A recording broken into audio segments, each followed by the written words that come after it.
Well, where do you want to start? Like, so one thing you were saying earlier is that you came back to the States at 17 from where were you at before? Belgium. And then were you there the entire time? In Because you were Belgium? born in Mississippi, right? I was born in Mississippi. Yeah, you got to like start there. So how do you go from Mississippi, Belgium, back to the United States at 17? Yeah. Like you gotta kind of like catch me up to speed on this. It's an interesting story. I guess it goes along with how the United States has grown as the world superpower. So, my father was in the Spanish Navy, Mm-hmm. and he became a pilot. And in order to learn how to fly, they take him to a base in Meridian, Mississippi, where they teach him how to fly a basic plane, and then they go to Eglin Air Force Base, where they teach him how to fly reactor planes and whatnot.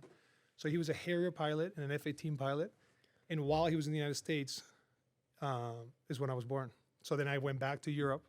I spent most of my life in Spain. Came back to the United States when he did the Naval War College in Newport, Rhode Island for 6 months. And then I went to Belgium for high school to shape American high school, where I graduated from high school. And then I was introduced to American culture, American football. And that's why I decided to come to the United States. So did you come back purely to play football then? Was that like the motivating factor? Because you're No. The motivating okay. factor was probably the economical situation in Europe. Mm-hmm. My hometown, which is right in a military, joint base between the United States and Spain, suffers from 40% unemployment for the youth. There's not a lot of job creation in Spain, and you're very limited with your opportunities. And then I always grew up admiring the United States, from a distance. Obviously, I will go back and forth the few times that I got a chance to visit the United States. And I grew up outside of a military base in Rota.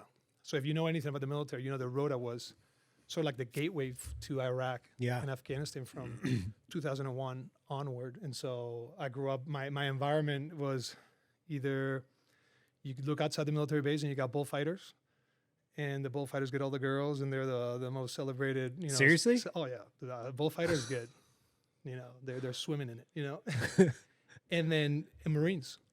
So Marines walking miles and miles to get their last, dip, their pre-workout or whatever it is for their deployments.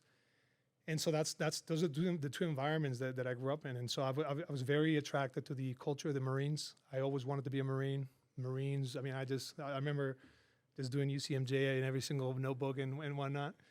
And I always looked up to the glory of being a soldier, an American soldier. Obviously, the movies have a huge impact on things. And so I wanted to come to the United States. I always thought that I would come back to Europe. But then when I started my American journey, it was something that I just could have never imagined. I could have never imagined that I would come to the United States, that I would get to know this culture so well, that I would fall in love with every aspect of American history, American culture, and then obviously an American, wife.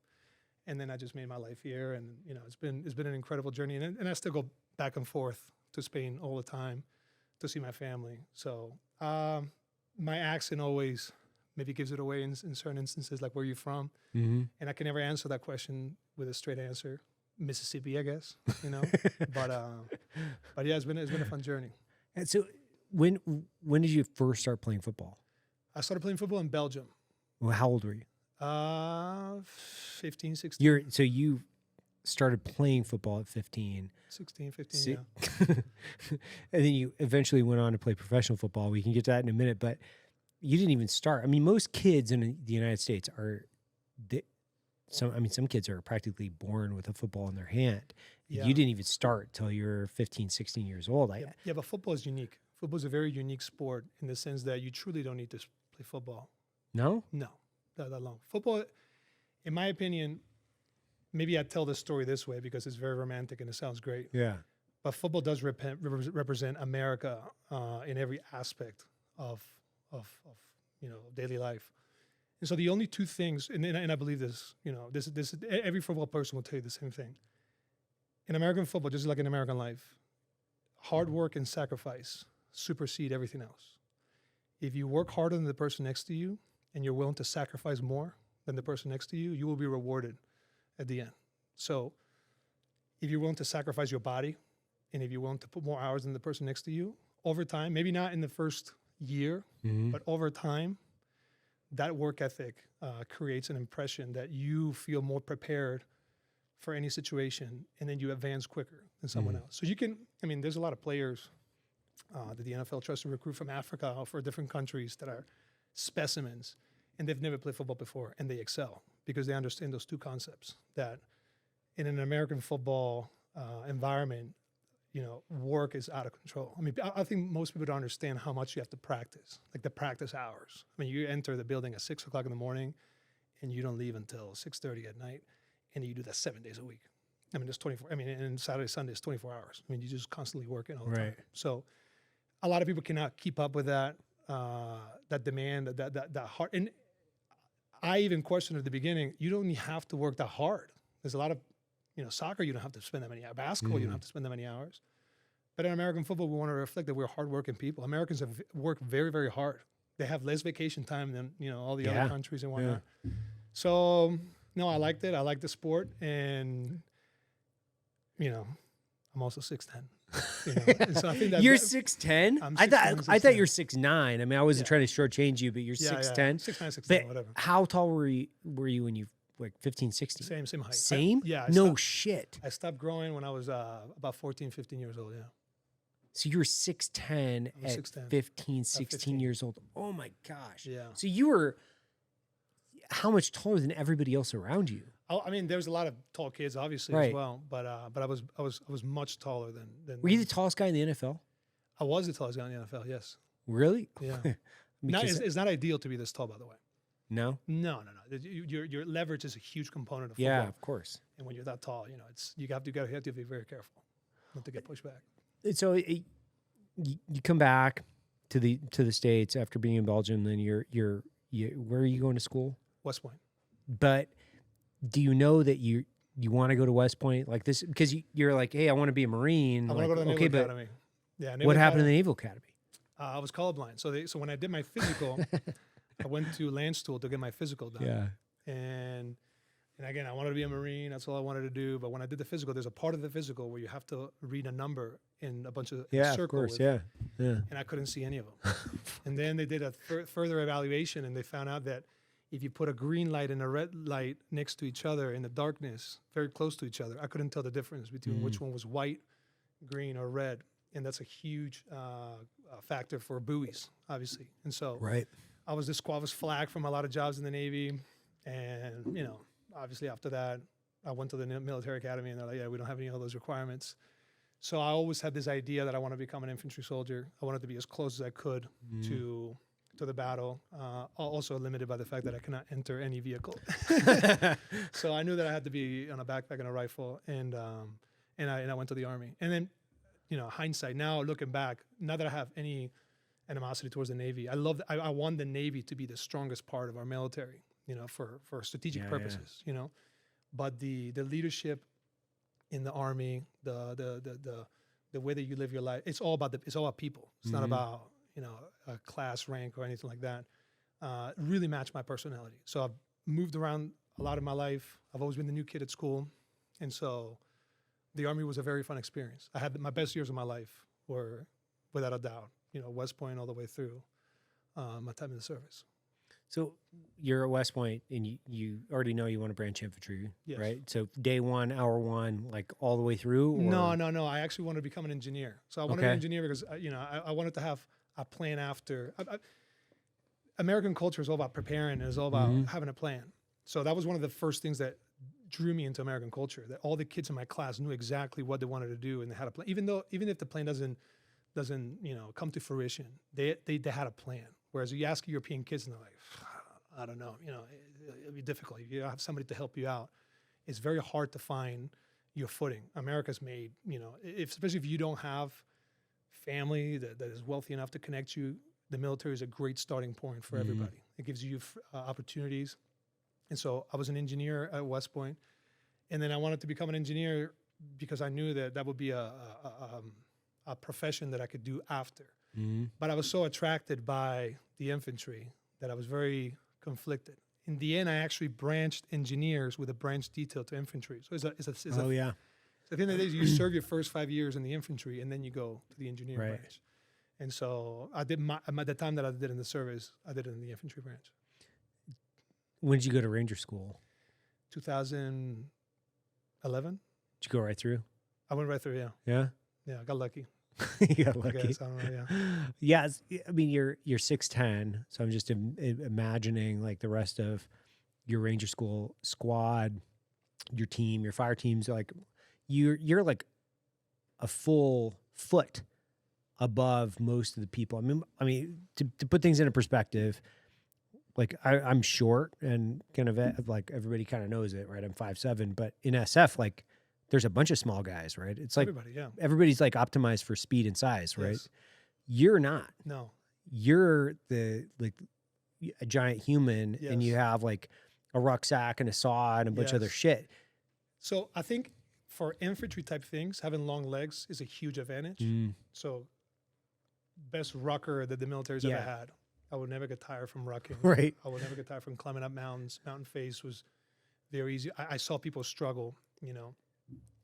The one thing that I remember just going absolutely insane is the fact that I had the same amount of food Yeah, as everybody else. that's what I was getting to. And that part, and that part ate me alive. Like, how do I have the same amount of calories as somebody that weighs half my size? You know, and so I was very hungry. I lost a lot of weight. You know, and my Yeah, energy, how much did you weigh when you graduated from Ranger School? 235, and Okay. I entered at 275. So Jeez. so above 40-pound difference. 40 and- pounds in 2 months. in 2 months. Yeah. So it's almost 3/4 of a pound a day, basically, right? Right. So Yeah. I mean, towards the end, I was lacking, you know, the energy, and like your nails stop growing, and Yeah. everything starts cracking, and whatnot, your hair, you know. But I remember being a huge, like, dude, what is this, you know? Now as I've gotten older, I realized that your body is very efficient at using, you know, when you're deprived from food, Mhm. then your body's more efficient at utilizing the calories that you get in, and an MRE is plenty of food, you know, Yeah. for a person, one per day. Right. But at the time I did not understand that, and I was daydreaming of what I would eat once I got done with Ranger School. That was like my thing. I want to have a chicken bacon ranch sub wrapped around in a chicken bacon pizza, you know, and folded like a burrito, and Yeah. eat it like that. That's all I can think about all day. Yeah. So, like, for you, like, was it like sleep or food? It had to be food, right? You know, I think if you would ask me right after Ranger School, I would have been all about that. Oh my God, it was so tough. Now looking back, you know, it's very difficult to recreate pain. It's very difficult to Yeah. recreate the coldest you've Yeah, ever yeah. been.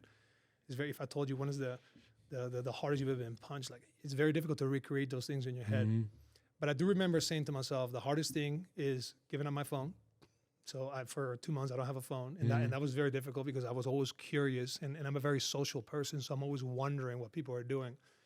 So giving up that was you know, not being able to talk to my parents, not being able to talk to my Right. friends, not being able to connect with the outside world, having to write a letter, like letter, who writes letters? You know what I mean? So that was difficult, and then the sleep deprivation was very, very intense. But the force of saying, "Don't be the guy that quits," is the common factor between every single person who does anything in the military. The only thing you have to do is not quit. You don't quit, and the system is made for you to succeed. Mhm. So sleep, hungry, cold, you know, all those things, all those variables really affected, you know, all of us. But it wasn't different for me than the person next to me. So great experience. Always keeping myself in mind that the more I prepare myself, the better I would be as a platoon leader, because the responsibility of then having 38 men, you know, at your responsibility was tremendous. And I knew that I was going into an environment where I have to deploy it as soon as I finished Ranger School. Right. Well, and so you deploy, and you know it's interesting because obviously training has evolved. Do you think that Ranger School directly enhanced the way that you led men when you were in your combat deployments, or was it more? I just think that, you know, there's, and I know you're gonna know this for sure. I remember what I can remember now looking back. You know, it's been so many years. But in the world of men, and I mean, again, I'm on only what I know. In the world of men, having a CIB, having a combat patch, having a Ranger tab, were 3 factors that motivated people to change their entire lives. If you didn't have a Ranger tab, That was a huge deal if you're going to be an infantry platoon leader in 10th Mountain. I mean, people were really embarrassed. You know, they'll lean against the wall if they didn't have one. So I knew that I just couldn't.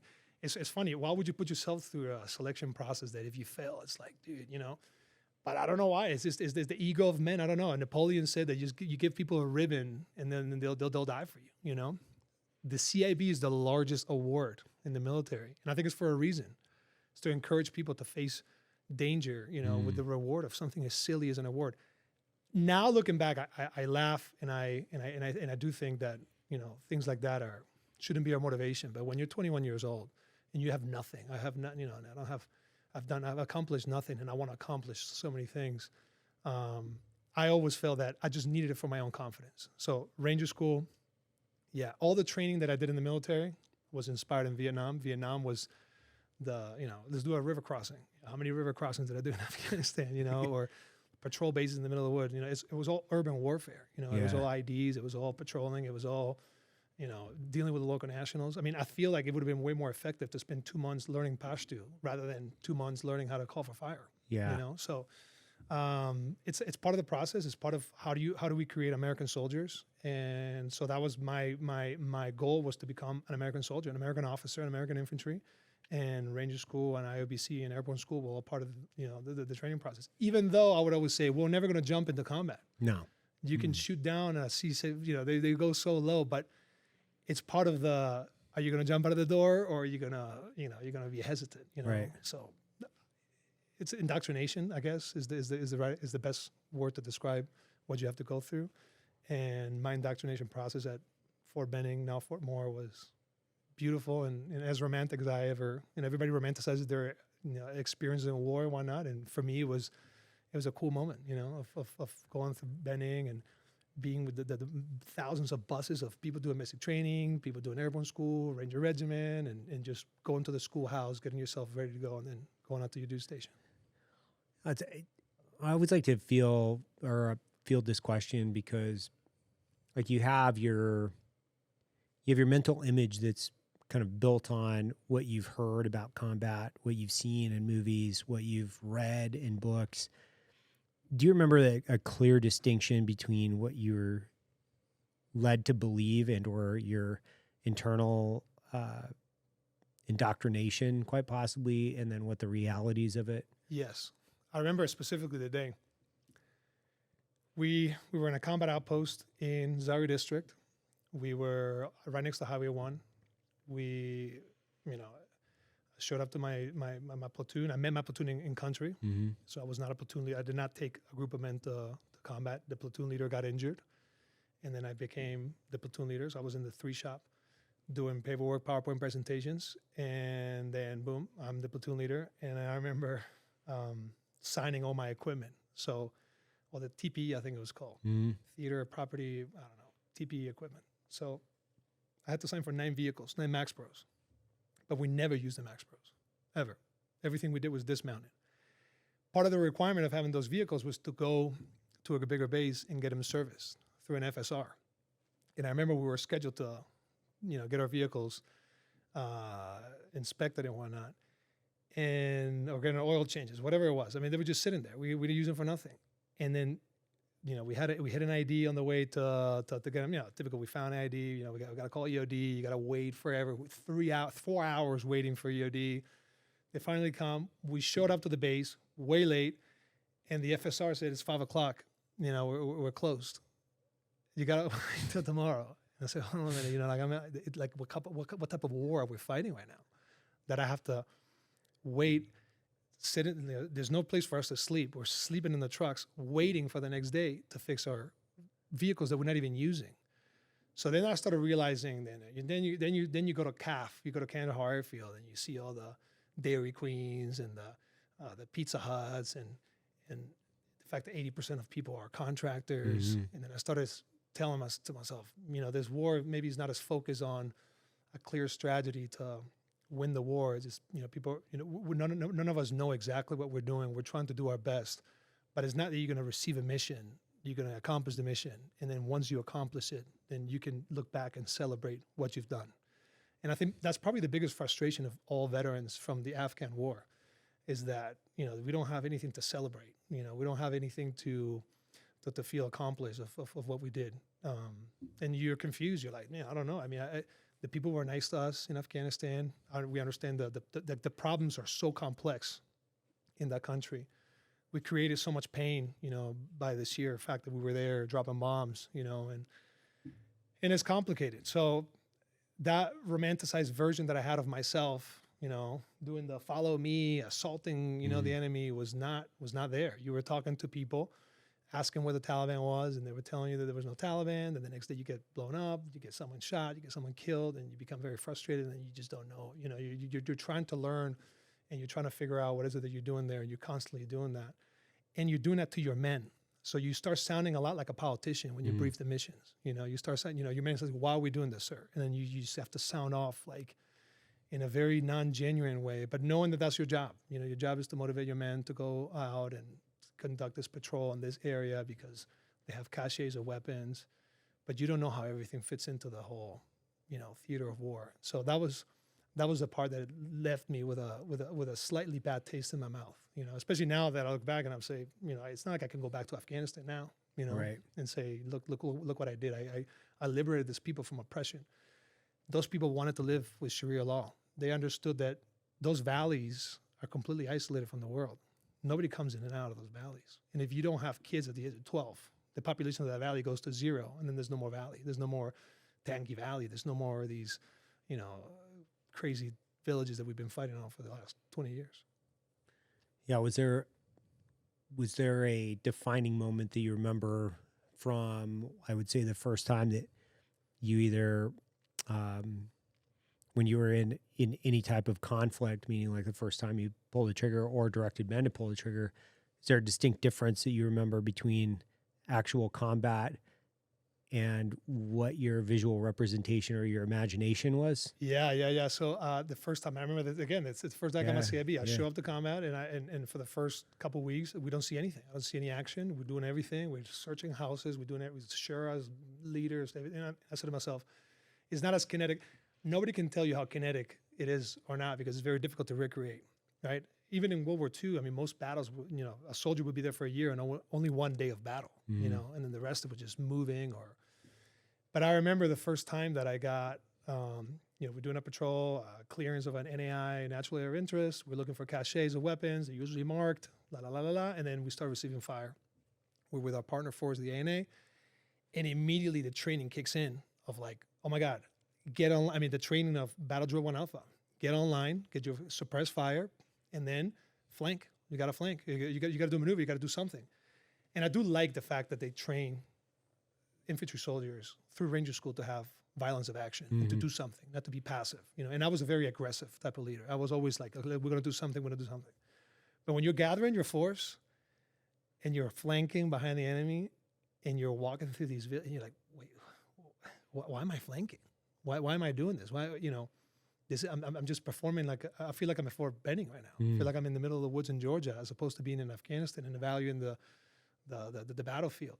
So that's when I started realizing that the battles are not going to be the same as training. You're not going to be fighting 15, 16 enemy or 5, squad. You're going to be fighting 1 or 2 guys that are throwing pop shots, that are trying to draw you into an area where they can engage you with better weapons. Maybe it's an ID, maybe it's a grenade, recorderless rifle. And so that's when I started realizing that, again, the images that I had in my head of what it's like to fight in Afghanistan are not going to be like I thought, and I have to reinvent myself. And you maybe use some of the weapons that we had, like mortars. Mortars became a huge asset for us. The 60 millimeter mortars. We started carrying a lot of rounds. We can fix the enemy. We can call for CAS, and that became sort of the procedures of every infantryman in Afghanistan was just utilize your technology. Try to maneuver the best you can in an environment that was very restrictive. With the grape fields, with the walls, with imagery that was not very easy to interpret because you cannot really see where there's a wall, where there's a wadi, where there's something too deep that you cannot maneuver. And with patience, with amazing NCOs, obviously, then I was able to sort of establish my own way of fighting. And then the war became, and so, you're fighting, I don't want to say a police force, but you're fighting a very distinct enemy. And then when you go to RCEs, for example, then it's a completely different enemy. Now you're fighting longer distances with bigger weapons, bigger caliber rounds. Driving becomes a lot more dangerous out in RCEs. One way in, one way out of a valley. Way more disconnected than if you're in an area where you can have a QRF come in and help you out right away. So yeah, Afghanistan was an amazing experience, but it did not match the idea that I had of what war is like. Is it matching that between the idea that you had and then, you know, breaking your own paradigms and then trying to evolve? Do you remember like points of reference where you're like, I gotta break this. I gotta break this habit from Fort Benning. I've got to break this habit from, you know, West Point. Were there things that you're like, this just isn't going to fucking work? Yeah, I gotta change it. Going after the enemy, like pursuing and chasing the enemy, so you can get the numbers. You can have KIA. I mean, you can have like enemy KIA, and you get that had to go off the bat right away. You know, we're not chasing the enemy in this environment. We don't know. We cannot separate our force into smaller teams, and yeah, we have to stay together. I mean, we'll be better if we stay together and we use assets, rather than if we separate into Alpha Team, B Team, and we start flanking and doing all these maneuvers out there, because they're very difficult to coordinate, especially when you have A&A as well. So, you know, the A&A has not trained with us. They don't know how to shift fires. They don't know how to do any of the things that we're used to. And communication also became an issue. I mean, your radios don't work, and you're trying to, you know, perform some of these actions, and it's very complicated. Yeah. How many rotations do you do out there? I did 3. 3. So the first one, 10th Mountain, 10th second Mountain, one, Ranger Bat. Ranger Bat. What were the cultural differences between what you experienced at 10th between 10th and Ranger Regiment? I think the biggest difference is that I was a battle space owner. So I lived there for 12 months. I patrolled the same city for 12 months. I patrolled San Andre and Zari district for 12 months. So I lived with those people. I knew that a lot of those people were bad, but I also knew that they had no choice. And I knew that they would not necessarily attack you unless, you know, there was something compelling them to attack you. So when I first showed up, there was a man called Haji Lala, and Haji Lala was Alizai tribe, and he was targeted by the 101st, and they did not know whether to kill him or not. The power vacuum that you leave when you kill one of these local, you know, the warlords was so significant that they ended up not killing him. And so I got to meet him. I got to eat his chicken, the best chicken in the whole world, the Haji Lala chicken. You know, they would treat you like a king, knowing that their police force was helping the Taliban, and they were helping him out. So I was a battle space owner, and I was dealing with these issues, the issues that we know that everybody, you don't know if anybody's good or bad. When you're in the Ranger Regiment, you don't even have an interpreter. You don't care. It was kill capture every single time. It's the execution of the mission, and it's the integration of all assets into a beautifully orchestrated mission that gets you know, evaluated by all your peers, because they're filming it. You know, right. They're watching it on and they're watching your voice. You know, that's one other thing that I realized. When you're in the Army, you're screaming on the radio like you're in Second Private Ryan. But when you're in the special operations, it's the opposite. You want to be as controlled.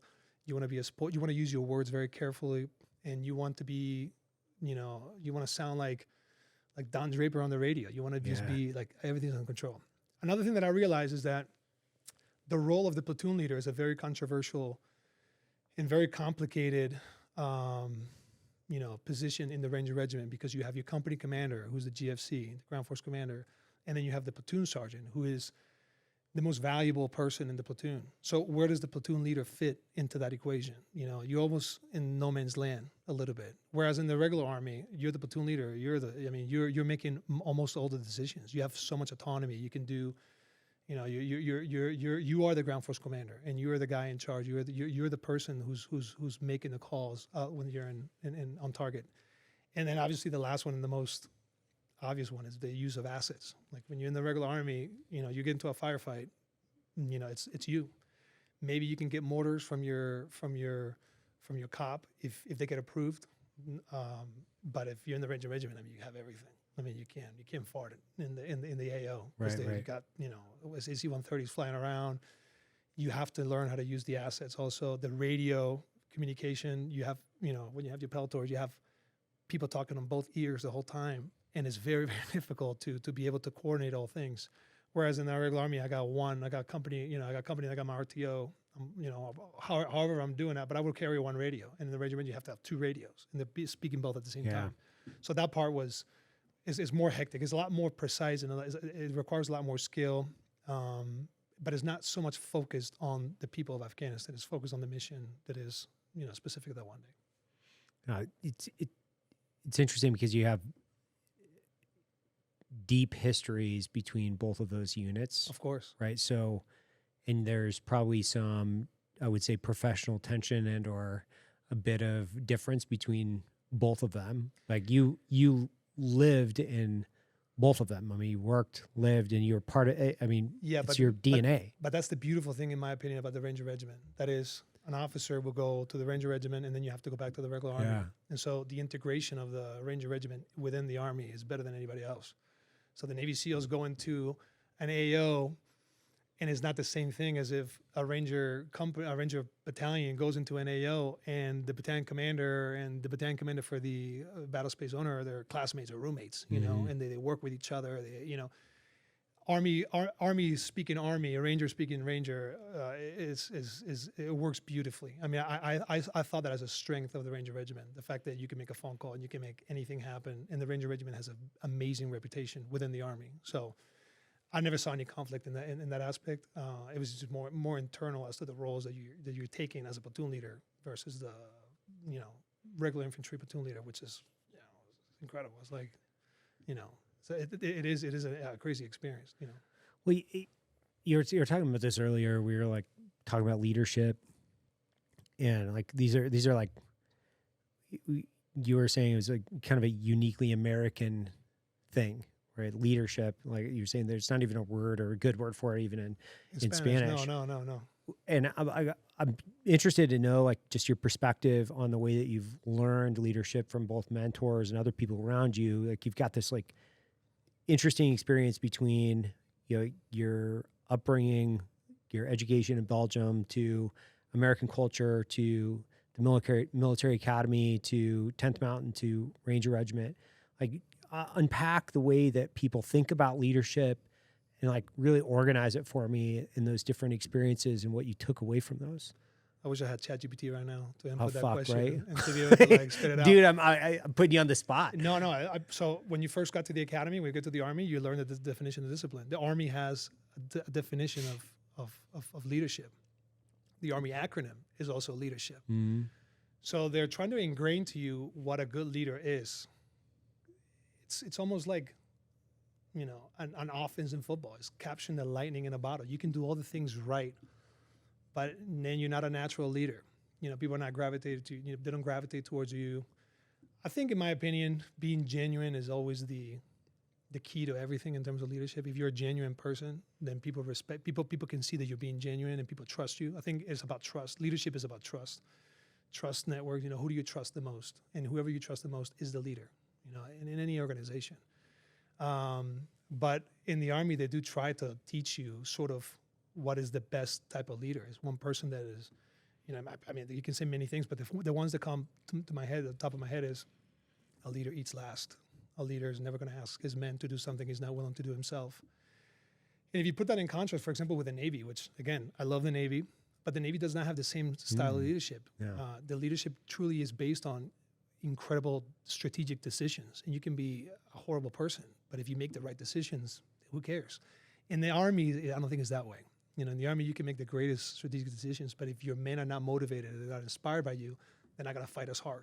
In the Navy, you don't have to have everybody fighting as hard because they're not physically fighting. Right. So for me, it was always putting everybody else ahead of me, ahead of myself, and then giving my best to everybody else. So preparing yourself for the mission the best you could. Obviously respecting those who had the knowledge. That was, if I were to say the one thing that the academy tried to instill to all the cadets was the fact that you don't have all the knowledge. Matter of fact, you're going to know the least out of everybody in that platoon. Your platoon sergeant has been to Afghanistan 8 times. Right. Your squad leaders have all been deployed. They're older than you. They got kids. How are you going to leverage your position to be able to accomplish goals when you're working together? So that was the Army type of leadership. But then you go into football, and football leadership is completely different. Football leadership is all about who wins and who loses. You can be the worst person ever. You can punish people. And then that's a good leader in the NFL. But in the Army, in my opinion, it was about putting others first, especially for a platoon leader, taking care of your soldiers, taking care of your men, sticking up for them, being fair, and never compromising your values. Because if you compromise your values, then you get exposed. You don't seem genuine. You seem like you're trying to survive. And then people lose trust in you. So it's all about trust. Do you trust this person? And if you don't trust them in the Ranger Regiment and the Army, there's a method to get rid of you. And that's another thing that's very different with the Ranger Regiment. You make one mistake, and then the black Chinook comes in, picks you up, and you're no longer there. What I was wondering too is like, so you're moved to the States, you're obviously immersed in American culture, and is there a learning curve once you hit the Army, because you're fairly insulated culturally? I mean, you went to the academy, but then when you go back out, I mean, really you're working with, enlisted guys from all around the United States and different parts of the United States that a lot of people might be somewhat familiar with, but there's a lot of places in the United States you haven't gone yet, right? Obviously, But that's one of the beautiful things about the academy is that it represents every single state. So my roommates were from California, Georgia. I mean, I became very attracted to the South. The South of the United States became, out of all the regions of the United States, people from the South, I don't know what is it about it, but they're very fun. They're very welcoming. They have a culture of determination and decision making that is very impressive. And so I became very drawn to people from the South. And then it just so happens that when you join the infantry, most of the infantry, I mean, the Southeast is overrepresented in that area. So you know who you're dealing with. You're dealing with people from North Carolina. You're dealing with people from Georgia. You're dealing with people from the South, people from Florida. And so that's the environment that I moved in mostly, when I was in the Army. But it was a culture shock for sure, from showing up to your unit and, you dip skull mint and they're like, that's an officer dip. Okay, what are we doing? Kodiak? We're going to do Kodiak, so we can be embedded into the same brotherhood. But it's been, I mean, I love learning. I love traveling to another country and learning the culture. America has the most contagious and the most impactful culture out of any country in the world. And that's the reason why we can assimilate cultures. You come to the United States and then within 6 months you're cheering for the Dallas Cowboys and you hate taxes and you hate the government. And that's just a transformation that happens to everybody. And that's why that's why this country, I mean, whether people in the United States appreciate it or not, everybody wants to come to the United States. Everybody feels like an individual that is realizing their full potential when they're here. And so that concept of freedom that is very similar to leadership that you just cannot define is in my opinion the thing that I had to learn the most. Like, what does freedom? What does it mean, freedom? You live free. In Europe, you can be topless in Europe. You can drink when you're 18, and you can't do that. So does that mean that Europe has more freedom? No, it's the idea of being free. And so joining the people from the South, they have this idea also of freedom as well. They always quote it when they say, "Why are you serving?" To protect my freedom, protect my freedom. And you assimilate the same values, you assimilate the same culture. You go to Panama City, you start drinking, whatever light beer they drink that is terrible. Right, it's terrible. And then sure enough, you're going to Bass Pro Shops, you're obsessed with, the lures, and everything. And then you're fishing, hunting, dipping, and drinking light beer. It's interesting because I'm just envisioning like maybe, and I could be totally wrong on this, right? But I'm just envisioning like your first platoon, you show up, 1 year academy grad, 2, you're from Spain, so you're kind of working on like almost like a double detriment in some ways, because your guys are going to look at you like, well, okay, fucking West Point dude shows up.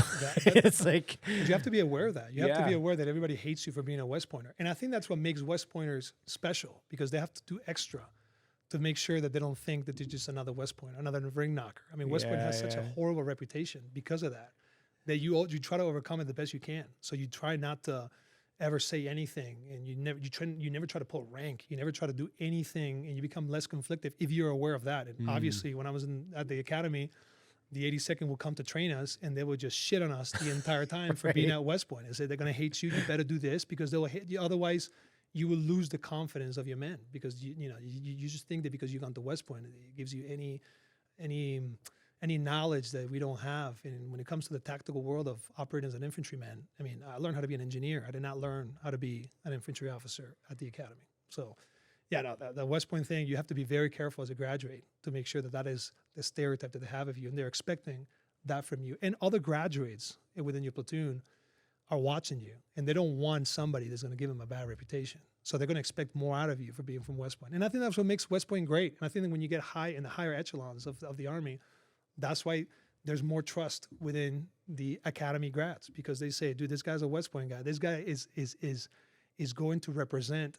something much bigger than himself, and he knows that he's got a spot, in the back of his head, where you make a mistake and everybody's going to say, boom, you're gone. We don't want you to represent us bad, and we know why you're doing this, because you think that you're a West Pointer. West Point to me was an incredible opportunity to be in the Army. I don't think I would have been able to go to a state school and go to RTC, because I've seen too many American movies of what happens in college, from Animal House to whatever, and so it would have been a disaster for me.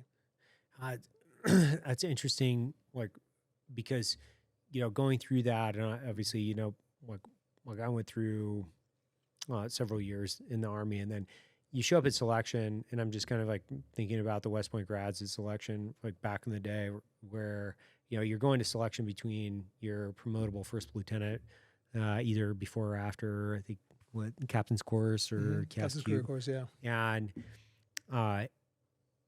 And they really didn't advertise it, nor would they actually they would kind of tuck it away.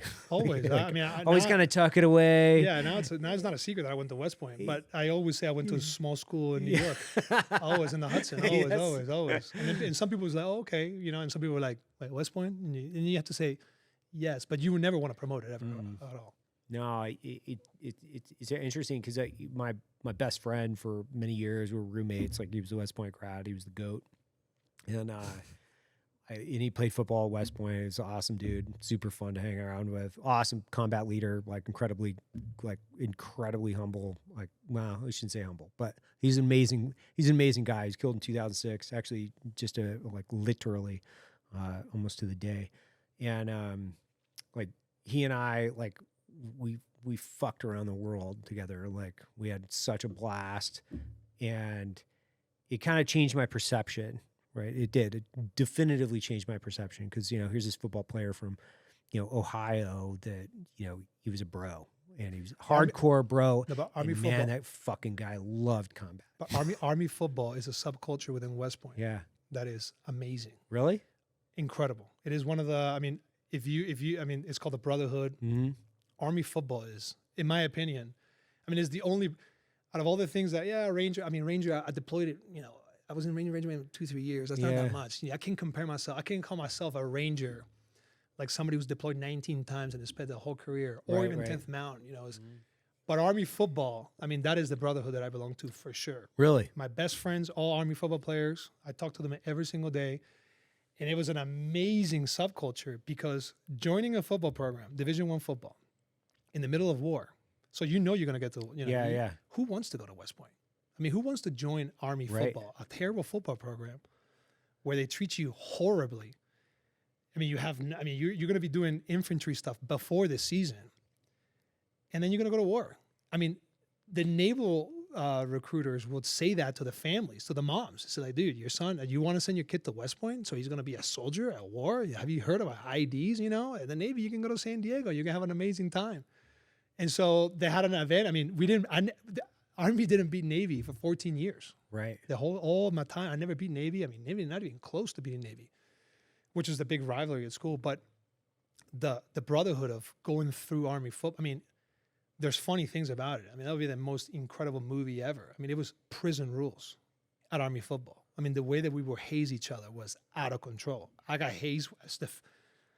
I don't know if I should tell this. The first time that I took a shower at West Point Army football was, Live Leak type stuff. It was insane. And then I remember that you're bored, you're a bunch of men with insane amount of testosterone, and then you are trying to figure out who's a bro and who's not a bro. And a lot of people leave the Army football team throughout their tenure, because they can't handle the amount of pressure that you put, from the academy, from the football team.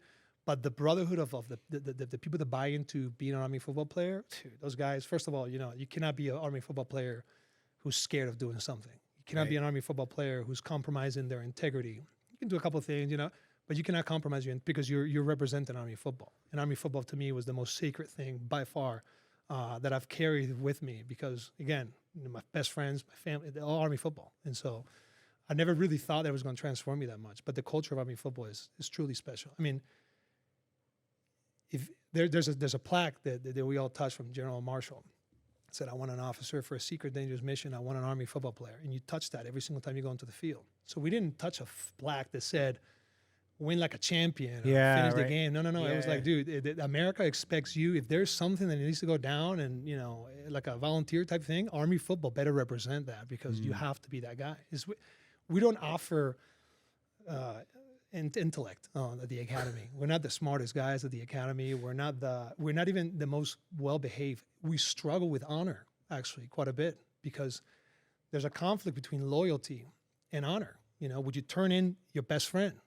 Would an Army football player turn in another Army football player over something like lying over showers or honor? Yeah. It's very, very difficult, very, very difficult. So there's a lot of, there's slightly different values of the Army football team versus the rest of the academy. And I think they've complemented each other very well. I mean, you want to have different subgroups, and Army football is definitely a subgroup of the academy. And for me, has been the biggest pride of honor that I've had in my entire life. Well, you pointed out something which I hadn't thought about, which is it's something that I think is pretty significant in the sense of you have a football program and you have Navy, you have Air Force, you obviously have the other academies, the other service academies, but you guys are guaranteed to basically go to combat During those wars. You're guaranteed. Yeah. So of course, the recruitment from people that are more concerned with playing football in the context of like, hey, I need to use this to go on to the NFL, or I need to do this for, keep it safe, for lack of a better term. I don't know if I want to necessarily throw that, but it's like, you're going to keep people safe, but are you there to serve your country? For sure. Or are you there to play football? For sure. And I think that does represent really well in the sense of you're playing football, and I don't know, a huge percentage of you guys had to go into combat arms. Most of it. I mean, by the end, you're so brainwashed. You know your role, and everybody's put in infantry first. Yeah. The problem is that Army football players are usually the bottom of the class, and during those, and obviously credit to the entire academy also. Everybody at the academy wanted to go infantry. All the men, everybody knew, understand the alpha male. If you go to the academy, you want to be an airborne ranger, you want to be infantry, you want to go to combat. You want to 82nd. I mean, and all the football players, Army football will select that first. But their class rank would not allow them to branch infantry. But the culture of branching infantry, going to combat, and within Army football, I mean, I remember I would be a freshman and I would play with seniors who then will go on, and then you would hear about their stories. Like, dude, a cop got overrun. And then, Schrader, Captain Schrader was like fighting him back. And you hear these stories and you're like, dude, and that was a guy that I was like going against in practice. And so it becomes a brotherhood and the standard of, leaving your mark as a football player in the Army is the bar. It's not in the NFL. What I did in the NFL, who cares? You know what I mean? Playing football, what a system, what quarterback you have, whatever. But it's the mark that you leave in the Army, what's gonna evaluate you as an Army football player for sure. And unfortunately, I mean, I there's days that I regret not staying in the Army because I loved it so much. But why did you decide to get out? Like, what was the determining factor? A knee-jerk reaction. Really? It was a knee-jerk reaction. I was very pissed off at the Army. It got me on a vulnerable spot, and I got out. And there's days where I debate whether I should have stayed. Even to this day, I mean, when I was in the NFL, I would run the RPFT every single off season because I would look at Korea and I'd be like, dude, we might go to Korea. I'm gonna call somebody out there. I'm gonna. Because I always had an eye into coming back while I was young. But the reason why I got out is because the Army went through a BRAC movement. We downsized from 4 brigade combat teams to 3 brigade combat teams. There was an excess of officers, and my timeline got completely screwed up. So in the infantry, you have to go light, and then you have to go heavy. So I went light for 10th Mountain Division. I stayed in Ranger Regiment a little too long, so then I had to go to Triple C. There was an excess of officers, and that means longer wait times to go to Triple C, and it meant that I would have to go to a heavy unit like First Cav, where I had to be in a vehicle the whole time with a very short command time. So, when I was looking at my career the next 5 years, I was going to be doing inventories the whole time. Right. I was not really necessarily going to be into combat, and I also find myself in a predicament that I think every Army officer has to deal with at some point, which is, are you going to use your network to get out of something that you don't like? I've seen my dad every person that has any career into anything has to deal with that. You know, you're going to call somebody to try to pull you into a brigade, maybe go on the 101st and avoid having to go line of heavy infantry. Right. And I never wanted to owe anybody a favor. I never wanted to spend my career, you know, asking somebody for a favor. And so, yeah, knee-jerk reaction. Hey, you know, I'm not going to go to war again. The war's over. I just want to deploy. I don't want to do paperwork. I don't want to go back to PowerPoints. Let me get out, you know. And then you hear about your buddies going to Syria, and you're like, oh, man, you know, Syria would have been nice. You know, oh, man, this opened up here and there. So You didn't think about selection, like going to Special Forces or Delta? I think Special Forces would have been awesome. Seventh group. Yeah. I would have loved 7th group. The only problem is that I wanted to get to Afghanistan right away after I got done with my first deployment. I did get a little, I mean, I think everybody, I want to call it, you know, I got to be careful when I say things like, because they get overused, especially in the veteran community, like PTSD and whatnot. Sure. But when I got back from my first deployment, I was like, dude, I don't know what happened, but I need to go back there. You know what I mean? I can't really process, you know, the images and stuff, but I need to figure it out. I need to go back one more time to see it. You know, it becomes very addictive. I'm very unsure as to what happened. You know, it's almost like, I want to say losing your virginity, but it's like, dude, I don't know what happened, but I need to see, I need to see Afghanistan again. And for SF, it would be in 18 months. And then you don't know if you're going to go back to Afghanistan because, you know, maybe 7th group goes down to South America. And Ranger Regiment was the quickest. You go to RASP, you finish RASP, and then boom, you're on the team. It's only 1 month. Yeah. So and within 1 month, I could be on the rotation to go back. And I got lucky that I got to 1st Ranger Battalion. So as soon as I finished RASP, I mean, within 4 months of deploying to Afghanistan, I was back in Afghanistan. And that's what I wanted. But yeah, SF would have been awesome. I do think the selection, you know, for CAG selection, that would have been a dream. You know, I always, you know, when a kid looks at an NFL player and they're like, wow, you know, that's an NFL player. That's Cam Newton. That's, you know, that's Mahomes. That's so-and-so. Like the way that they look at them, you know, with the eyes, like, oh, you know, like they want your autograph. That's how I felt about CAG operators. You know, I felt that CAG operators were my heroes because they're so unknown. And I think being a quiet professional is like what defines them. You know, they're not advertisement. You know, they're not telling everybody they're the best. They select from a much wider pool of applicants than any other specialized unit in the military. You know, they select from a lot of people. And so CAG selection was something that I was definitely, you know, considering, but I knew two things. One is there's a psychological aspect to selection that I cannot control. And I noticed a little bit in the military. So I was a little afraid that I would fail because maybe I just didn't have the makeup, you know, to be a CAG operator. My height is a limiting factor, whether I like it or not. It's true. You know, I just don't know if it would have been, you know, a thing that would have matched. And then anything that had to do with conflict of interest regarding my dad being in the Spanish Navy and tax clearance and whatnot, I just don't know if it would end up coming, you know, biting me in the butt later on in my life. Maybe it was a paranoia. Maybe, you know, now I know that there's Turkish nationals at the Pentagon stealing secrets. And I'm like, wait, what, you know? But yeah, those were the three things. You know, I said, because it's such a huge commitment, you know, to get ready for CAG selection. You understand that the physical commitment is out of control. And then maybe I was afraid of failing, you know, and so because of that, you know, I didn't do it. You know, I went to the NFL, which is much easier, in my opinion, much easier route. You know, it seems you went fun. to the NFL. It's much easier. It is CAG, which I mean, I think is like it's like a very specific point, which is most of the Army, like they look at the tiers, right? It's like tier 1, tier 2, tier 3. They look at the tiers, and it's almost like if you were to rank them against, you know, professional and then down, even though we're all professional soldiers, there is a hierarchy, whether or not people recognize it or not, it exists. And, you know, CAG envy is like a whole thing where it's like, you know, if you're doing DA in the Army, like there's one unit that they are, you know, precision specialists and they're highly selective and it's extremely difficult. When I say that's an understatement to all of those, right. It's an understatement. And I think that there's a ton of people out there that, I mean, whether it's any special operations unit, there's a bunch of people in the conventional military force, and I bump into them, and it's almost like the first thing that comes out of their mouth is like, I really wanted to do that, but, you know, there's always the but, right? I'm one of those guys, yeah. I joined that group of guys.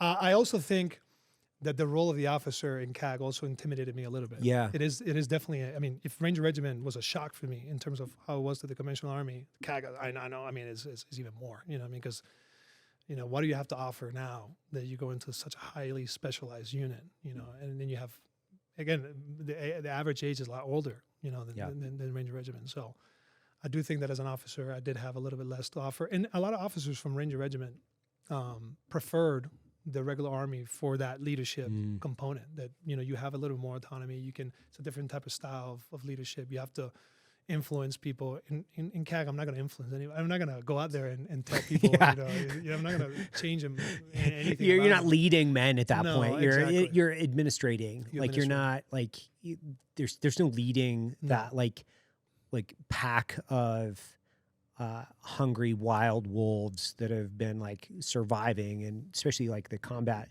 cadence in some of these units is so incredibly difficult to keep up with. I mean, it burns people out, it chews them up, it spits them out. So even to survive in the combat rotations with the culture that's built on exceptionalism with zero deviation, like, it's just insane. Yeah.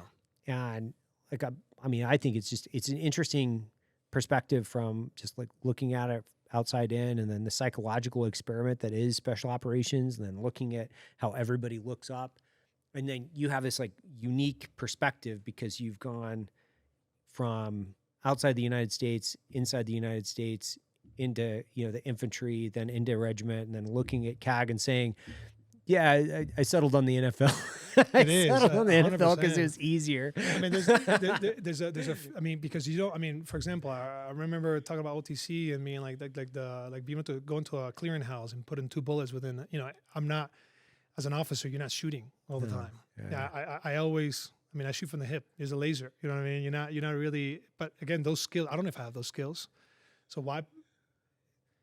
It's a loser's mentality to say that. I'm not inspiring anybody to go in there because I have the wrong mentality. And that's the reason why I'm not a CAG operator, because I don't have the makeup, you know, to be one. Well, I think that's it's like extremely humble for you to say that, like, and it's very gracious, but I also have to recognize the fact that you played, what, a decade in the NFL? But again, you played a decade. Like, how many years were you at the Steelers? Like, you know, it's funny when every single time I'm with my wife, you know, and somebody's, I tell them the story, and they're like, oh my God, you went to the NFL, you know what I mean? And I'm talking about like sacrifice and hard work and all these things. And then my wife, you know, she sits there, waits for my whole spiel, and she's like, yeah, he's also 6'10". You know, he's 6'10". You know, like that helps a lot in the NFL world. So. I only want to go to the NFL to pay for business school. That was my goal, you know, because that's what most of the graduates do. They try to finish the Army. Like, we have to rewind a little bit because, I mean, most guys, you know, obviously they're joining the Army. They've deployed to combat. Like, their professional athlete careers are over.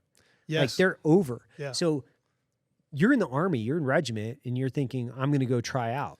Like, yes. Like, one, I mean, what kind of fucking balls does that take, in the sense of like, dude, you've been out of the mix. It's not like you. I wasn't even good in college. I wasn't even. You weren't good in college? No, I wasn't good in college. In college, I played all over the place. I played wide receiver. I played offensive line. I played defensive line. I went to Army. You know. But what I mean? why? Like, what gave you the permission, I guess, or the to say, yeah, I'm going to go do this, and then to think that you had like the ability to do it is a little bit insane. It is. So I guess here's the progression to it. I never listened to any brief in the Army because briefs are just like, oh, dude, I'm bored. And so I never understood that if you go to West Point, you don't qualify for the GI Bill after 5 years. That your GI Bill is West Point, which is a little bit sketch in my opinion. Yeah. But anyway, I went to West Point, did my 5 years, don't qualify for the GI Bill. What do? We talked about my credit issue with my Patagonia jacket. I have no credit. I have a horrible financial situation. You have to unpack your horrible financial situation, because this is funny, because I have like my rubber overshoes that I got billed for, and they took me to collections. They didn't qualify me for a business loan. He has a very similar story. Yeah. So I when I was trying out for the Eagles, somebody processed me out of the Army. So somebody gathered all my equipment, turned it in, went through all the checklists, and did it all for me. And when they put an address, they messed up the address on the DD-214. My DD-214 has a street in Savannah, a state in Georgia, the state of Virginia, and the zip code in Maryland. It was just completely butchered. And when they were going through my stuff, they took all my Patagonia gear. Of course they did. Understandable, you know. Yeah. So I never got a bill of $300, and they went to collections, and then my credit was terrible. So when I got done with my practice squad year and I was applying to get a loan to go to Carnegie Mellon for my business school, I did not qualify to get a loan, a student loan. I was like, oh my God, is this crazy? You know what I mean? Like, I financially, I'm in that commercial where the dude's playing, Yeah. a rock band in the basement of their parents, creditkarma.com or whatever. And so for me, it was very, very difficult to get out of the military. I cannot tell that story now, and people will be like, "Oh, I feel so bad for you." No, Yeah. obviously it worked out, but transitioning out was very, very difficult, and I did not know what I wanted to do. So when I was in Savannah, one of my teammates from Army football, Josh McNary, who was an amazing, he was actually a good football player. He started this.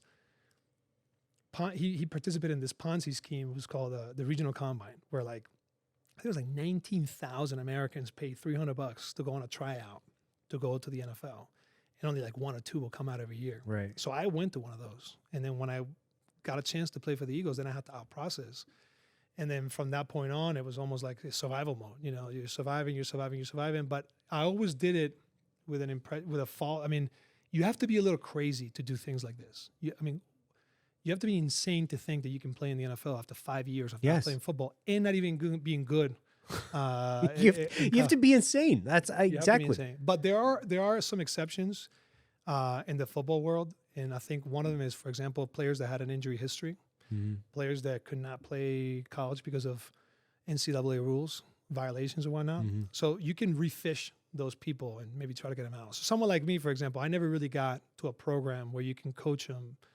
You could coach me and say, "Hey, dude, if you play tackle and you do kick slide, you use your long arms and you use aggressiveness and you are motivated to go every single play, you have a chance." And so the good thing is that I landed on a team, and this is the crucial variable of this whole journey is, I guess, 2. One is that the NFL loved the military during those years. Sometimes even my buddy says it's not a coincidence that the Patriots were winning the Super Bowl. You know what I mean? Because the military was paying the NFL to make sure that you highlighted the troops, that you supported the troops. And so the troops, the NFL and the military were very close together during the years that I tried to go into the NFL. Now I think it's shifted maybe to first responders. I'm not in the NFL anymore, but I did see a decline in the sense that, you don't honor the troops as much as you did after 9/11 when you need. Everything is connected. The NFL, I'm sure, is connected to the recruiting numbers. There's just a lot of things that the NFL is a marketing tool for whoever wants to use it. And so that came into my favor, the fact that the NFL could tell a story about a player who was in, and again, I've told my story a bazillion times, so it's a factor. And then the second is the fact that I went to the Pittsburgh Steelers, which is a legendary team that is known for being a family-type organization with an incredible history. And I had one of the greatest coaches that has ever played the game in Munchak, who did not care whether you were a first rounder or whether undrafted. He maybe saw me as a canvas of somebody that could teach, how to play from scratch, and that I had amazing teammates. So I walked into a team that was stacked with talent, stacked with amazing players, and so I fitted in with my own unique personality, and then we were able to gel together and be productive. So had I gone to a different team like I did with the Eagles, the Bears, the Bengals, it would have never worked out because it's not a team that is prepared for somebody who's coming, from the military. And the Steelers, I think, we're a little more built. They're more football oriented maybe than other organizations. And Coach Tomlin believes in principles of coaching. He believes he's a college type football coach, so he believes in improving players as opposed to just drafting another one. And that definitely came into my favor, and that's the reason why it all came together. I wouldn't say that it was my doing in everything that happened. I was just very lucky to be in a set of circumstances that ended up with something that's a little crazy for sure. Explain that to me. So you have this idea, it's crazy, and are you positive when I'm asking this in the context of, do you think you're going to make it? Are you like, I'm going to make it? Are you that convicted? I did an expected value analysis, which is if I go out to top business school and I pay out of pocket, it's negative. Back then, $175,000. If I have a 2% chance, 0.02 times the payout of playing in the NFL, it's a positive number. So it's worth trying. I mean, my profile of who I am as a player, if you were to say, okay, what type of player is he? Is he strong? I've never played a single sport my whole life. I swam, I did skating, a little bit of basketball, a lot of soccer. American athletes do not play soccer. And so it is my opinion that the coordination on the lower body of American athletes is not the same as European athletes. Yeah. It's just not like changing of hips, Right. mobility and whatnot. So I've always felt way more athletic Hmm. than most of the players that I've ever been with. There's nothing that I cannot do. I can go out and catch balls. I can be a DN. I can be an offensive lineman. I was an athlete type player. So with an athlete type player, I don't think it's that infeasible to be able to catch on to an organization like the Pittsburgh Steelers, learn how to play the game, obviously have the motivation and have the drive to be able to get better. And then, maybe it happens. Also, when they signed me on the practice squad, and then I had a chance to go up, in the next training camp, 2 of the starters got hurt. So I was the third string guy. First guy gets hurt, second guy gets hurt. So I'm the third person to go in. So too many things happen in my career, in my life, that were very unusual, that created a very unusual result. But to tell you the truth, I always knew that I was not going to play in the NFL. I never banked on it. I never cared about, whether I make it or not. For me, the NFL was, if you make enough money to go to business and move on with your life, that was a huge success. It doesn't matter how. It doesn't matter if, it's because we're at war. It doesn't matter if because they love the military. It doesn't matter if with the Steelers. It just try to better your position. This is the American dream. You have opportunities, take them, leave them, however you see fit. But I always love the game of football. I love the game. I love playing football. So if I love playing football and people say, do what you love, then, I might as well just, I was playing football in the HLZs in Afghanistan. Yeah. And I thought of myself as the greatest wide receiver that ever played the game. I was fully convinced that I could do anything because I was that good playing HLZ football. Matter of fact, we had a Ranger rendezvous, which is the change of command for the Ranger regimental commander, and they have a football tournament. And First Ranger Battalion went in there, and I remember just saying, dude, I look good out there. I look amazing. Playing in sneakers and no gloves, but I was like, dude, I'm good. I was giving myself a false sense of impression, but I felt good playing. I was like, dude, I can move, I can catch the ball, I'm strong. The Ranger culture of staying in shape, dude, coming out with the deployment, I was strong. I was an ox.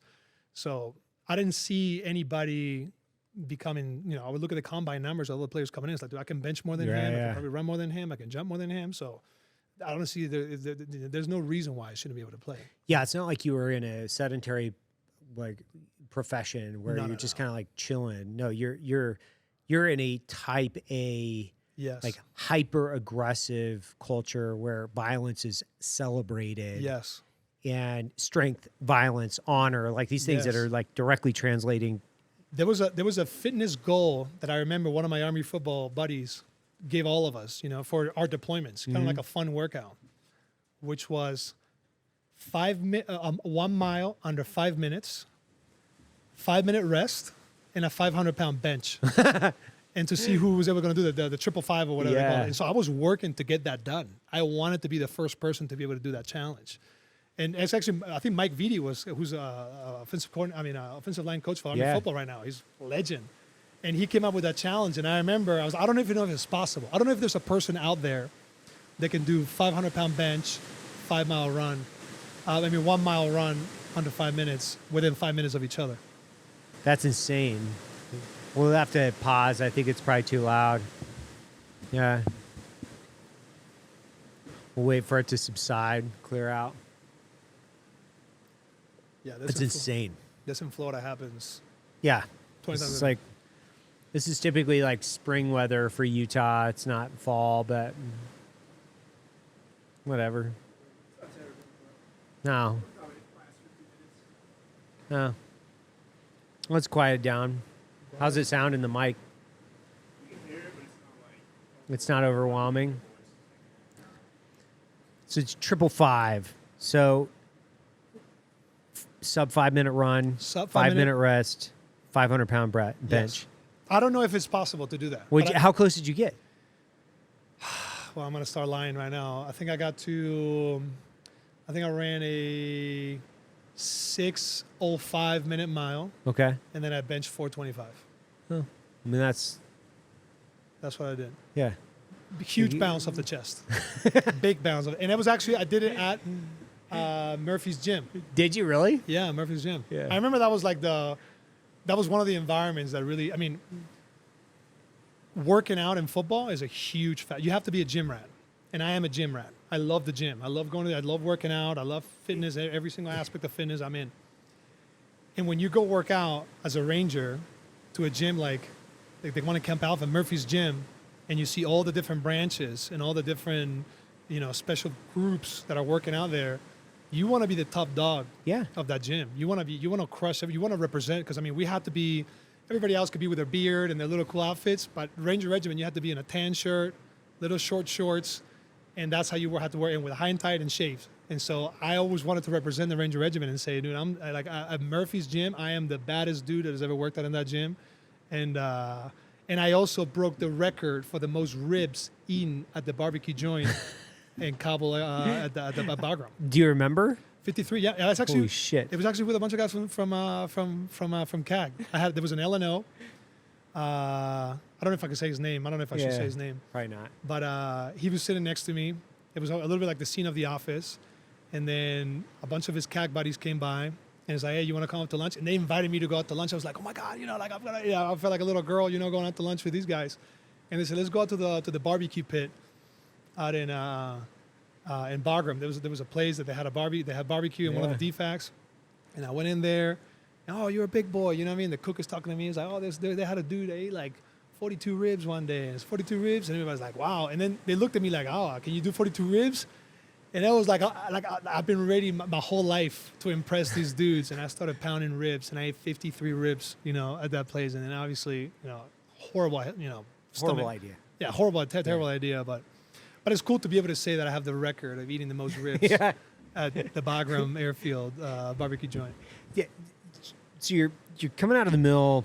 You're like I don't even understand the process. Are you where do you even go to try out? Like where are you going to do this tryout? And Atlanta, Georgia, Flowery Branch, which is the training facility for the Falcons, and they had this thing called the Super Regional, where you pay $400. Yeah.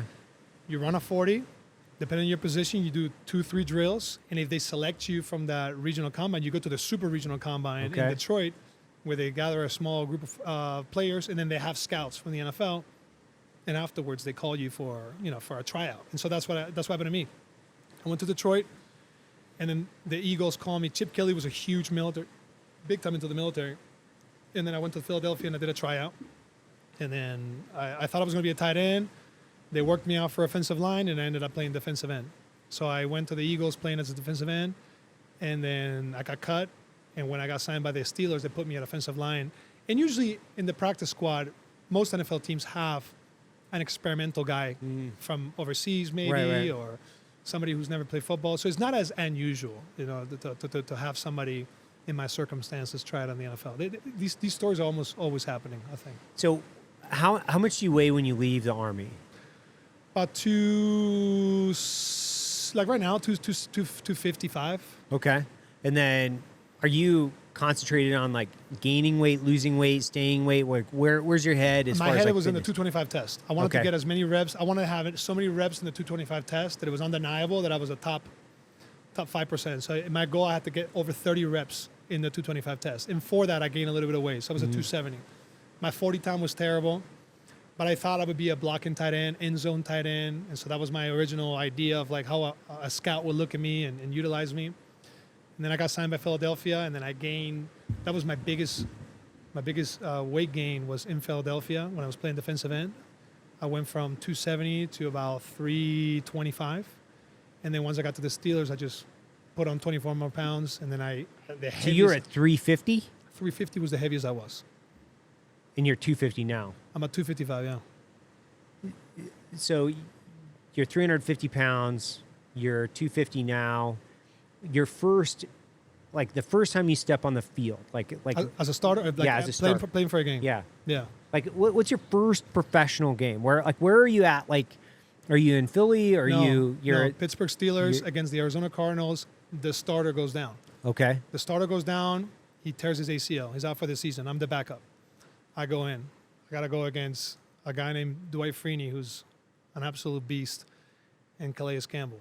They both on the lineup against me, and then that's it. You go play. The first play, everybody telling me he's going to do a spin move. He does a spin move, but I had a very good guard next to me, Ramon Foster, also undrafted, who coached me almost through the entire game, because you forget every play, you forget the snap count, you forget everything. You cannot believe you're actually playing for real. And yeah, I had a mediocre game. I never thought it was very difficult to compare myself. I had such negative. Offensive linemen are so insecure. And What? Yeah. Playing offensive because there's no upside to playing offensive line. There's zero upside. You're gonna get if you do great, you're not gonna get highlighted. Very rarely you get highlighted. But if you do bad, oh my God, you give up a sack, flag, penalty.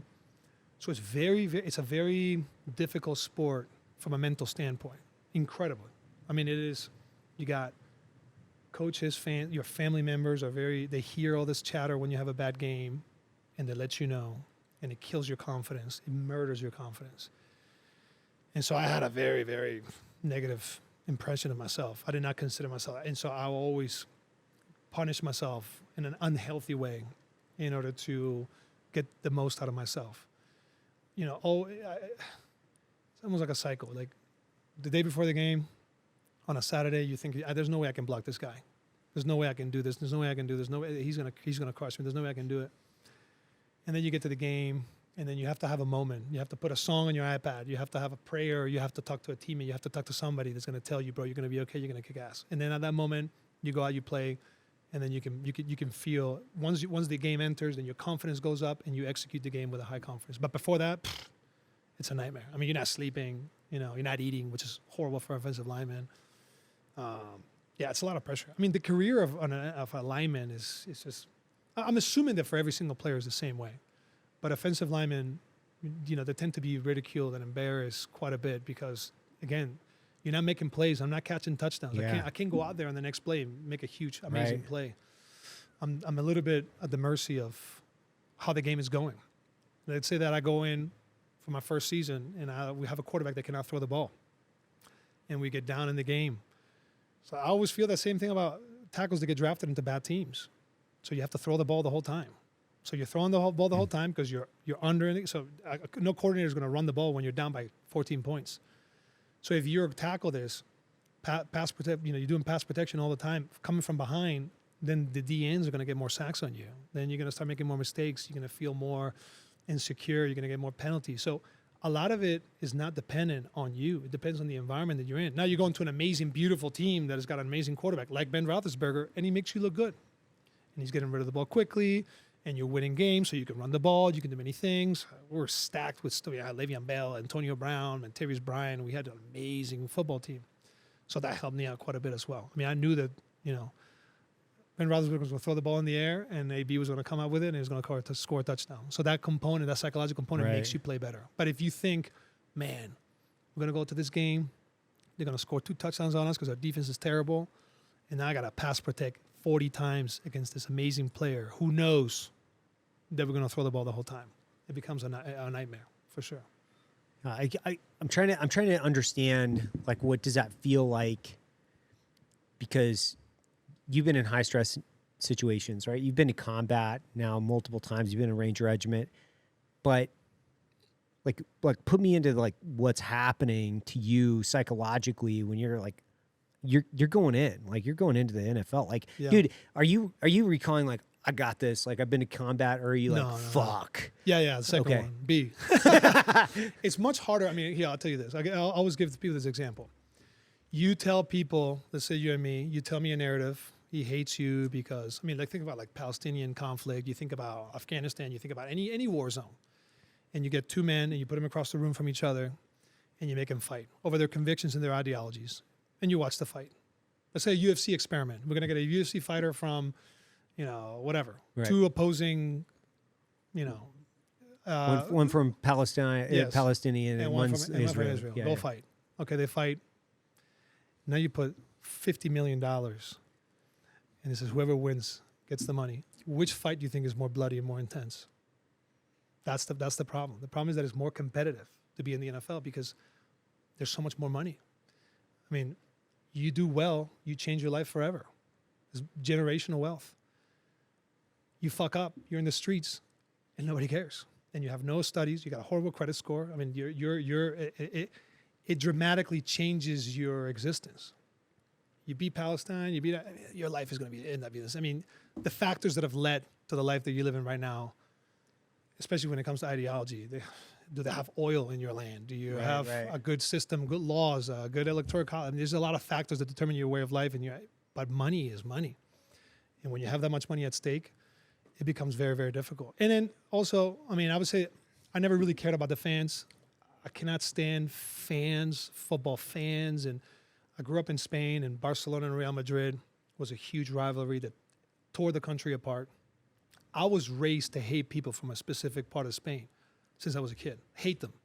To not like them, to completely, I mean, people from Catalonia were like, I mean, truly, you're raised to hate them. All the jokes are about them, everything. And they hate you. And soccer has a lot to do with it. And that's why the rivalry is so fierce. You put in politics and hate amongst. So I hated that. I hated the fact that you couldn't like Barcelona if you didn't, and you had to support Real Madrid. I didn't like the fact that soccer teams, the hooligans, for example, you cannot drink in European stadiums. You cannot drink. Right. That's one of the biggest hurdles for the NFL in Europe is they're not going to make the same money because people cannot drink at the stadium. Yeah. Because if you start drinking, there's insane fights. The neo-Nazis in Madrid will fight against this and that. I mean, the hooligans would destroy the cities. That type of fanatism over sports is how I grew up. And so when I started recognizing and seeing that in the NFL, I would have said, no, not for me. This is not, American football is not about that. Who cares? I'm going to hate a rival team because why? At the end of the day, all the players are from Florida, California, and Texas. Yeah. They don't identify with Right. any ideology. And I always said that soccer sells nationalism. It sells the fact that I belong to this team, and that's why I like it, because I belong to this team, and I hate the other team.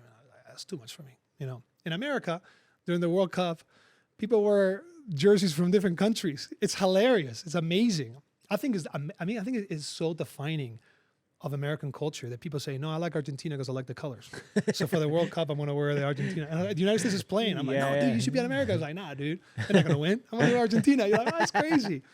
And, it's inconceivable that that an Argentinian will put an American jersey, you know what I mean, during the World Cup is insane. You never do that. So there's a lot of pressure.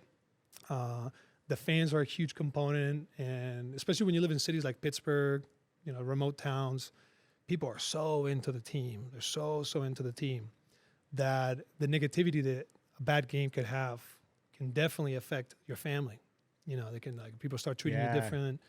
You walk into the facility and people look at you differently. The news are when you're not doing well because the press is surrounding your locker room and they're asking you questions that are going to make you look bad, and you have to give answers that require a lot of thinking. And you're not a thinker because you're a football player, and so everything becomes players go crazy for sure. You start thinking that the whole world revolves around you and how you're doing. Your ego becomes shattered and hurt, and it's tough. Now I would have to say, yes, you go to Ranger School, it's your time to do a patrol, and you're like, but you think it's more doable because everybody else is doing it around you. You're like, yeah, dude, they graduate a lot of students from Ranger School every year. There's only 32 left tackles in the NFL. Out of all the players that play football, out of the million or so that want high school football, only 32 become starters in the NFL left tackle. So that it becomes a little more difficult to deal with for sure. Now, how many games did you start? I don't know. 100 and some. 100? Okay. Yeah. Like is there a distinct difference between a starter and when I'm asking this from the context of packing order, right? Yeah. Culturally, is there a very distinct difference between a guy that's a starter and a guy that's not, on a practice squad? No, it depends. It is. I Coach Tomlin used to say there's very little difference between a practice squad player and a starter. And I think that you have to have that attitude. But I do think that the ones that become starters and the ones that play a long time, I can only speak for the offensive line, understand the playbook, understand the game, and are able to understand the sense of urgency when it requires to do so. So 3rd and long to win the game, dude, that's you have to, the weighing moments of the game is when you have to rise up, So maybe you can be as talented. Maybe the talent is not that different between a practice squad and a starter. But the ability to understand the game and to make it important, I think that's where you find the difference. The fact that a player who understands what a 3rd and 10 to win the game means versus 3rd and 2 winning the game, I think this is what sets players apart, and that's what sets a quarterback apart, for example. The quarterbacks are paid to win the game when they got the ball with 2 minutes left, down by 4. That's why you want to pay a quarterback. That's what the quarterback is meant to do. And so I think there's a lot of quarterbacks that can throw the ball amazingly. They can put it in the pot. They're great throwers. Kickers. There's kickers that can kick. Soccer players can. But when the whole stadium is watching you, to call a timeout, and you have to come and deliver, that's what sets everybody apart. That's why everybody in America loves Michael Jordan. Yeah. Michael Jordan is such a emblematic figure in the world of sports because that's what you aspire to be. You aspire to be somebody that can take over the game, understand the sense of urgency, and have the ego to say, I'm the reason why we're going to win this game. The reason why we win this game is because I'm going to have such an amazing protection on this 3rd and 10 that the quarterback's going to have enough time and is going to be able to give it to the receiver. The receiver's thinking, I'm going to have such an amazing route, and I'm going to catch the ball, and that's the reason why I'm going to win the game. So it's an amazing individual game that you play in a team sport where there's a lot of money at stake, there's a lot of care from the city that you live in, and your whole body. Every single person that you know is going to watch your games. They're going to come to your games. They're going to look at you as a football player. So they're going to identify you as I would try to tell them, I always thought of myself as more than a football player. I'm playing football because I'm trying to go to business school and I'm trying to move on with my life. I'm not a football player, obviously. I'm more European than I am American in terms of years that I've lived in one continent or the other. But if your whole world starts looking at you as a football player and you start messing up, then your whole life feels like a failure. And it's very, very difficult to get out of that negativity. So every year you see the same thing. You see a lot of tackles that are struggling, that are trying to redefine themselves. And that inner strength and that ability to block everything out, rise to the moment is what determines the success of football players. And also, like everything else, luck. You have an amazing quarterback, great organization, and things become a little bit easier. Are there like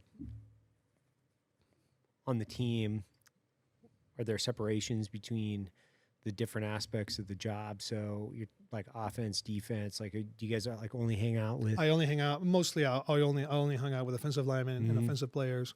Obviously you go against a lot of defensive players in practice all the time. So you develop relationships. The team, you're going to know everybody's names. Right. You're going to have a lot of time in the cold tubs doing psychological experiments that I love doing. I love asking 3 questions to the players all the time. Like what? Okay, what 3 questions? So the 3 questions. So I used to ask, I love to ask people where they're from. That's my favorite thing. Where you from? But that's not one of the questions. And then you get to know people. It's amazing. It's like the military. What you can learn about America through an NFL football team. Because people come from different walks of life. Some people have money. Most people did not have money at all. Most people are motivated by helping their mothers for very noble causes. Most people don't have education at all. I remember asking players where Russia was on a map. They don't know where Russia is on a map. It's not a very educated environment, but everybody has a dream. Mm-hmm. And so it's beautiful to get to know what it's like to come from LA, to come from different walks of life. But when I was in the cult, I would always ask people these 3 questions. I would say, the first question was sort of to understand, the differences in human psychology. The first one I was asked is, it's kind of silly, but like, how much? I'm going to let you interfere. What is it that I would ask? How much money would it take to do an act that is very obscene? Yeah. Okay. Yeah. That question. Sure. And then you would see what is the value of your dignity, And I would always joke around. I'll do it for $10,000. People, other people, billions of dollars. Yeah. Okay. So the value of your dignity, like how much does your dignity mean to you in terms of dollars? The second question that I would ask is, would you rather play in the NFL 1 season, make minimum salary, and win the Super Bowl, or play 10 years, make $100 million, and only win 1 game per season? So most people, $100 million versus. So for example, what would you choose? $100 million. $100 million. That's But a lot of people, it's crazy. Every now and then you will have a player, again, that would say, no, I'd rather win the Super Bowl. The Super Bowl means more to me, something that I'll have for the rest of my life. Those are the people that romanticize football, as something that is more valuable than money. Mm. And then the third question was, if I gave you $25 billion, but you can never come back to the United States. For example, you have to live in China. $25 billion, $100 billion. $100 billion, you can never come back to the United States. Do you take that money? No. No. But some people will say, yeah, Yeah. I'll build an island, I'll Yeah, do yeah. whatever, I'll fly Yeah, private, yeah. like Yeah. I'll do whatever. And so those are the three questions that I kind of like, because again, you're dealing with very young people that are, about to enter into a reality of life-changing money that is very unique. I mean, Right. you talk about like 21 year Yeah. old. What's minimum salary in the NFL? When I first came in, it was 480, but I think the owners, in a very smart move during the CBA negotiations, raised it up in order to get the vote to be able to pass the CBA. And I think it's around, if I'm not mistaken, around $700,000. Okay. That's minimum salary. Right. But like if you're a first round pick, I mean, it's already sliding. You might be making $50 million right out of college. Right. So the reality is that people really start getting distorted into it's like what has value when you have that much money off the bat? Yeah. Yeah. Do you still value America, for example? Do you still Right. value the fact that you live in an incredible? I always thought, man, I've already won 24 lotteries by being in the United States. What does it matter? Who cares if you're Haji Lala in Afghanistan and but you live in Afghanistan. Live You in have to Afghanistan. watch out your Yeah. back the whole time. And then obviously your dignity. Who cares about being so rich if you have no dignity? So those are the three things that kind of like make you think throughout your entire journey as to what is valuable. Is your dignity valuable? Is the life that you live in the United States, your wife, your kids, your family, your high school valuable? Your hometown, and then obviously, lastly, is the money. It's like how much does your money mean towards the experience of having fun in the NFL, being able to play for amazing teams that win Super Bowls, but maybe not get the contract that you want. And so it's I think it summarizes a little bit of like the three themes that you have going on your whole time. How many seasons did you play? I don't know. I think I played I don't know. because I was in practice squad. Yeah. But that So- counts, right? No, I don't. No, It no, doesn't? it doesn't count. It doesn't count towards a season. I played 1 year practice squad. I think I played 6 years in Pittsburgh and 1 year with the Okay. Ravens. So I think 7 seasons active, 1 practice squad. What sticks out is like, do you have like a season where you're like that was the season? That was like the one that you recall the most. That you're like it was epic. Was it like one period? Is it Yes, one? yes, yes. What is it? The COVID year. Really? I mean, I would have to say the closest I ever got to win the Super Bowl was the first year that I started. That was amazing, incredible. I thought we had an amazing team, but we had a couple key injuries. But we made it to Denver, and I thought we were going to win. And for some sketchy thing that Peyton Manning did, where he gave himself up, stood up, converted a third down, we lost the game. We also had a crucial fumble that I saw right in front of me. The ball bounced the other way. And I thought that year we could have won the Super Bowl. But the COVID year was amazing. It was incredible. It was like, now looking back, I was like, dude, for someone like me who loves thinking about stuff in history, human condition, how the United States is evolving over time, COVID was incredible. Like the rules of COVID. Now, I mean, I'm sure every single person in America now thinks like, looking back, like, dude, COVID was pretty badass. You know what I mean? Like we were just sitting at home all day, like, yeah, spending a lot of time with the family and whatnot. But we were not allowed to go into the facility until practice. And we were such established veterans that we would just, go to a teammate's house, go to Pouncey's house. We would hang out, listen to the Zoom call, which is terrible. So we just hang out all day, go to practice, complain about all the protocols and all the rules and, the mask, this and that. Everybody was so anti-mask, and vaccine and test and complain the whole time. But there was so much uncertainty in the air that football maybe took a step back.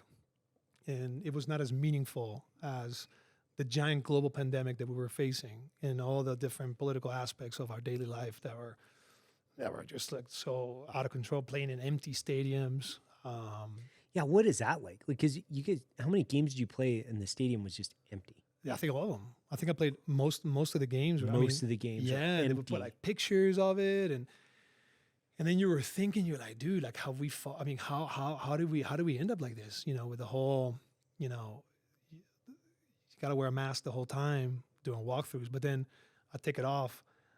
I go against the player. I lock helmets with him, and I go, I mean, like I can taste the food of the player in my mouth. So we knew right off the bat that these protocols, and the NFL was again the marketing tool for the pandemic.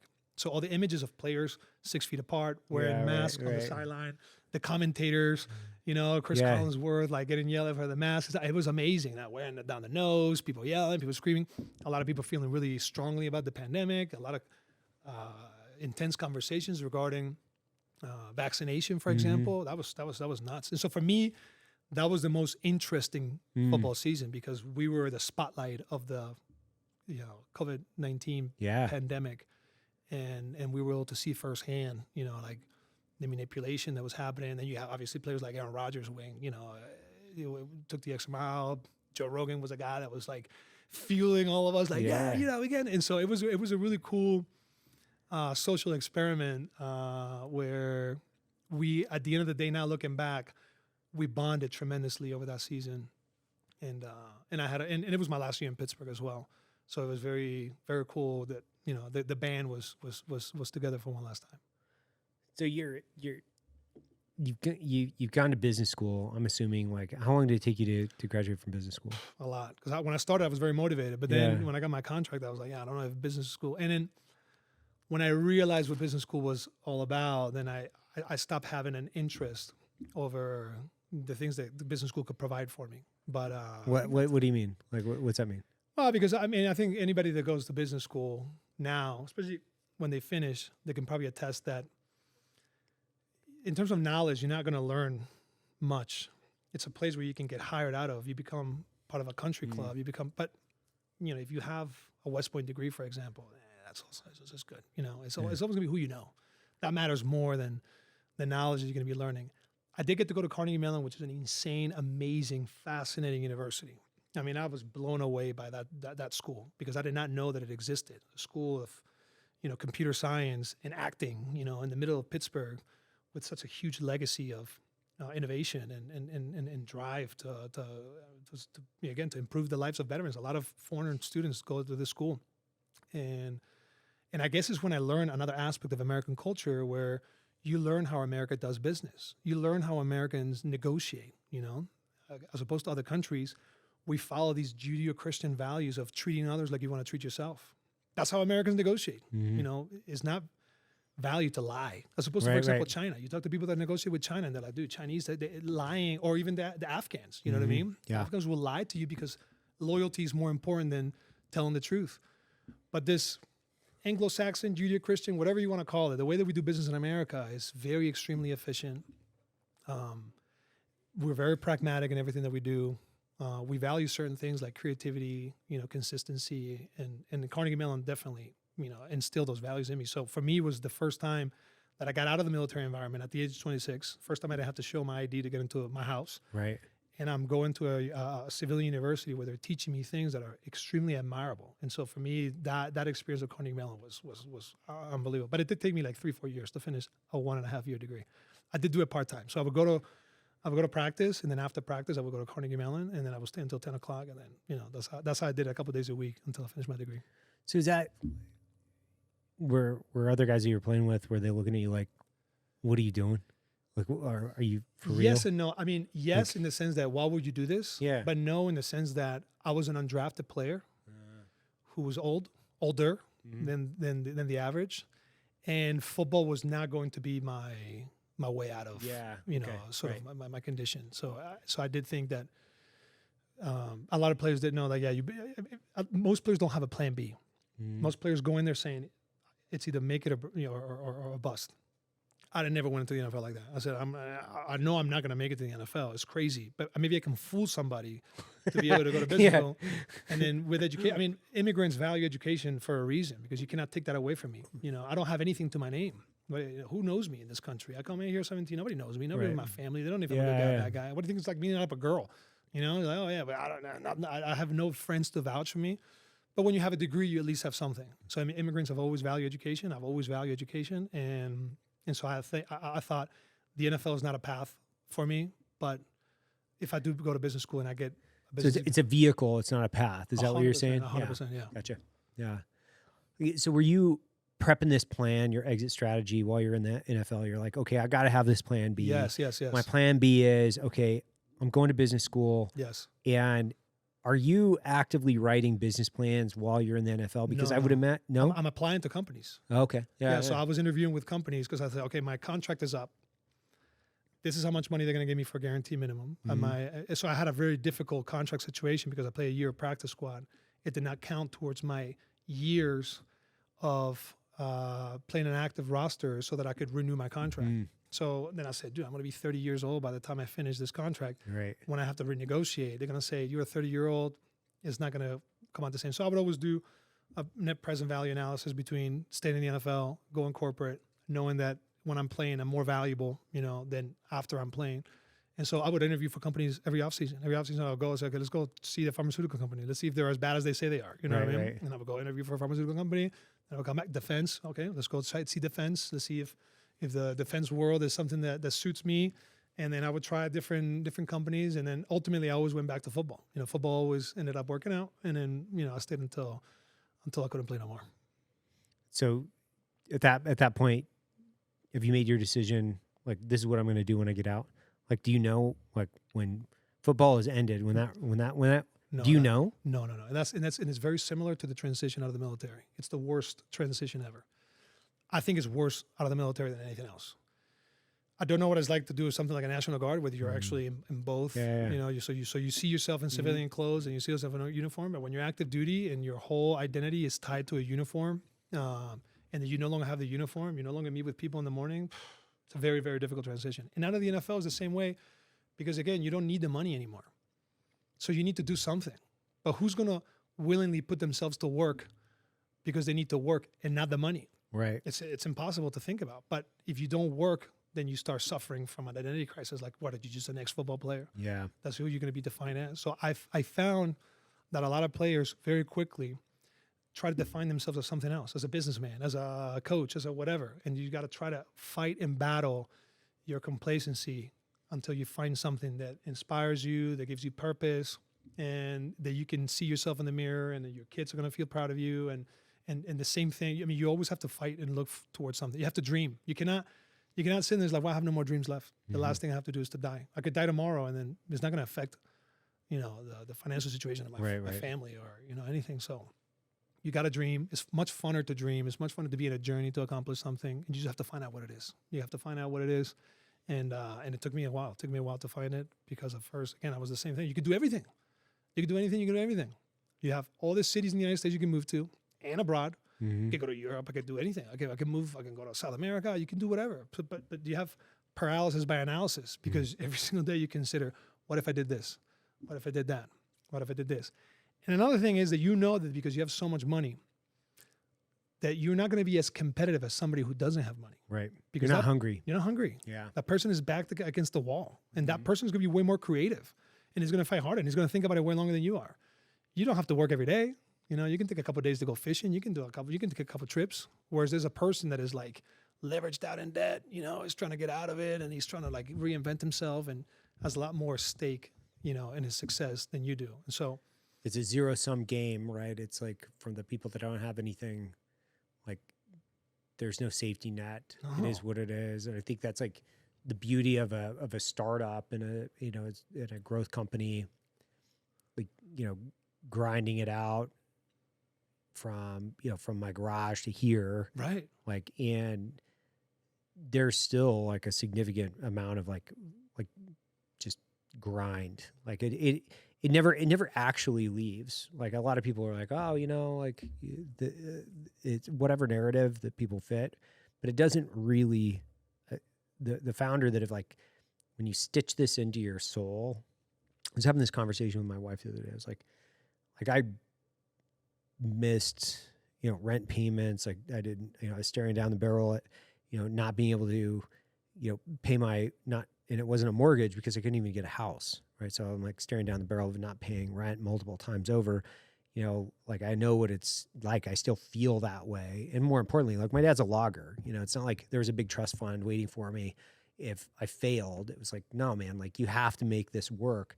It's very much what the analogy that I like to say is like, you're in the wild. There's no other way for you to eat other than to hunt and kill. Absolutely. And if you don't put things on the table, you don't eat. And that hunger, right? It's like, I forget exactly who coined it, but it's like, you want to hire people that are hungry, humble, and smart, right? That like have this fucking drive, this decreased ego. So I can't imagine, starting or starting your business, departing the NFL and then starting a business and saying, okay, this is what I'm going to do, which is interesting because what did you land on? Like, how did you land on it? Like, what did you land on? And then, like, why does it fire you up? So I love economics. I'm fascinated by economics because economics is the reason why you have military conflict, for example. So if you want to understand any military conflict, you can tell me your story, and if it's not related to economics, I'm not going to buy it. You always have to end up buying the economic aspect of what drove a military conflict. And I love the history of military conflicts. So when I got done, when I got done playing, and I was looking at myself into what am I going to do? What am I going to do?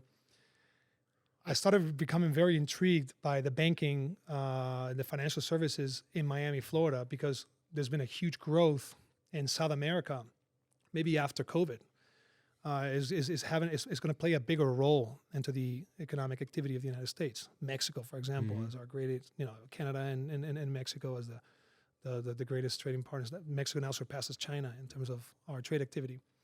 So I always saw myself as somebody who speaks perfect, beautiful Spanish, can go down to South America. I can speak Portuguese as well. I can go into anywhere in the whole continent, American continent, and I can sell you a narrative, And so I always thought finance and economic development was right up my alley, and I loved it. And so from my house in Miami, if I make a right, I end up in Brickell, which is the financial district of Miami. And I would spend a lot of time in Miami and Brickell, speaking with different people from different backgrounds into, how a banking career, investment banking, will work out for me. And always kind of like the CAG, investment banking is the same thing for the financial people. You go into investment banking, it's like, you're crazy, But I was attracted by it.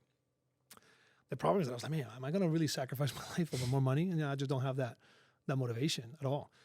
And so then I started making a left. And so when you make a left out of my house, we end up in Homestead. And Homestead is the farming area of Miami, which was extremely popular, especially after the embargo with Cuba, because all the avocados, all the mangoes came out of Homestead.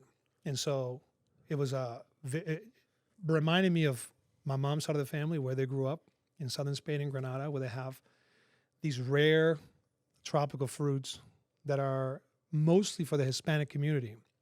And I started hanging out in Homestead. I started looking at farms. I started, getting really into the idea of making a product, not making an email, learning a skill, learning how to grow something, and specifically how to sell it, how to create, not from a big farm, from a small farm, being able to be profitable. If you can buy a small farm and be profitable, kind of like the Dutch. Like I always admire the Dutch. When I was living in Belgium, you start learning about what they did with tulips and the innovation that they had in terms of payments and currencies. One of my biggest fascinations with, the economy is the value of currency. Like why is it $1 worth $1? Obviously, we believe in the dollar, and money's been the greatest in creation, even though we vilify it all the time. But we all agree that $1 is worth $1. Yeah. So then I started thinking, okay, what is an avocado worth? How do you fit the value of fruit into an economy like the United States with a growing Hispanic population, especially these rare fruits like the anonas. Anonas, again, Americans are like, what is it? Or North America, Anglo-Saxons are like, what is a sugar apple? What is a mamey? What is a guanaba? They're very unfamiliar. But for me, that's what my family did in Spain. And so I started getting really interested in the farming world, specifically tropical fruits. And then I started looking at the landscape of, what is the total economy? How do we consume fruit in the United States? From the moment that, why is it that we have bananas, for example? Right. Why is it that we have, we talked about earlier about the role of the United States after 1945, especially with countries like Guatemala, it's got Costa Rica, the fruit commerce. That aspect really interests me a lot.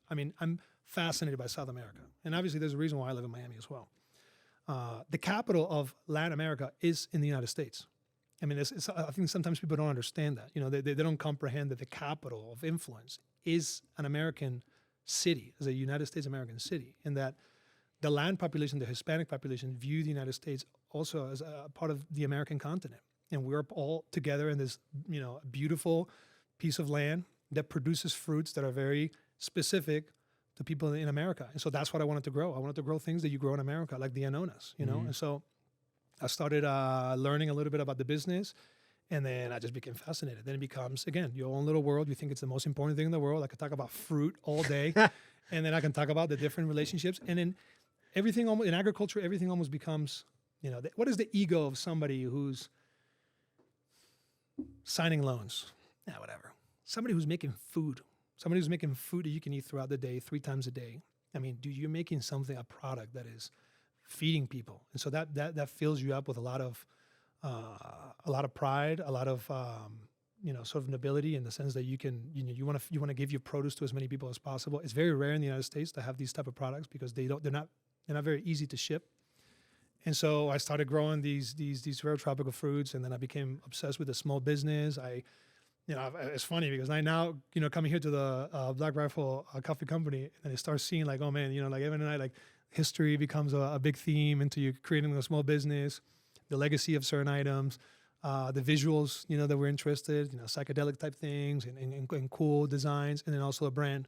What do you stand for? What is it that you're selling? And so I started getting into that world, and now I'm just obsessed. I'm in a vortex that I just can't leave, And now, I'm thinking now, okay, what are the opportunities now for the future in terms of investment for an American who lives in Miami, Florida, when it comes to the fruit eating industry or the fruit industry? And so, yeah, super fascinating. I mean, I love nature. I love different environments, different climates, different qualities of the soil. You go to Mexico, you go to places like Guatemala, and you see the quality of the soil. Why is it that the soil is that valuable? The amount of precipitation, rain. There's not that many areas in the United States that we can grow these tropical fruits. Hawaii, California, Florida being the major ones. And and I saw it as an opportunity. Fills me up. I absolutely love it. And I get to be outside. I get to deal with different sets of challenges of leadership, like having workers. That work for you, and then you have to motivate, and you have to understand their challenges, and you have to send their hardships. And so I feel like it was the best. If you do look at my record of being in the Army and being in the NFL and being a farmer, I mean, it just seems like manual labor is the only thing that I'm good at. How can I be successful at banking if I spend most of my life blacking, or if I spend most of my time in the Army? One of the biggest things that I was afraid of, similar to CAG, is that it's very difficult that you're going to succeed in the NFL and then succeed in something completely different. Right. I mean, you have to be pragmatic about it. You're not going to succeed. What's going to separate you from a hungry person who comes from New York City from 20 million people, and he's out there learning how to hustle when you've been in military environments where hustle is just not, it's just, there's no hustling in the military. No. It's not a word that you use, but hustle it's a way of life in Miami. Miami has no industry. Miami is just services and hustle.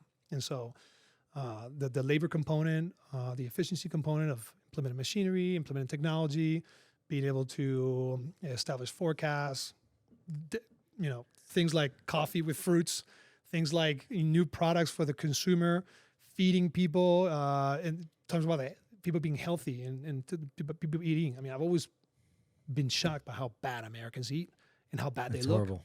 It's terrible. Yeah, terrible. So, for me, providing an alternative for a market like the Hispanic community that's coming to the United States and they have to choose between a burger and a soursop, and to them to say, no, I've eaten these fruits in my homeland for many, many years. They're good for you. They're gonna fill you up, packed with nutrients.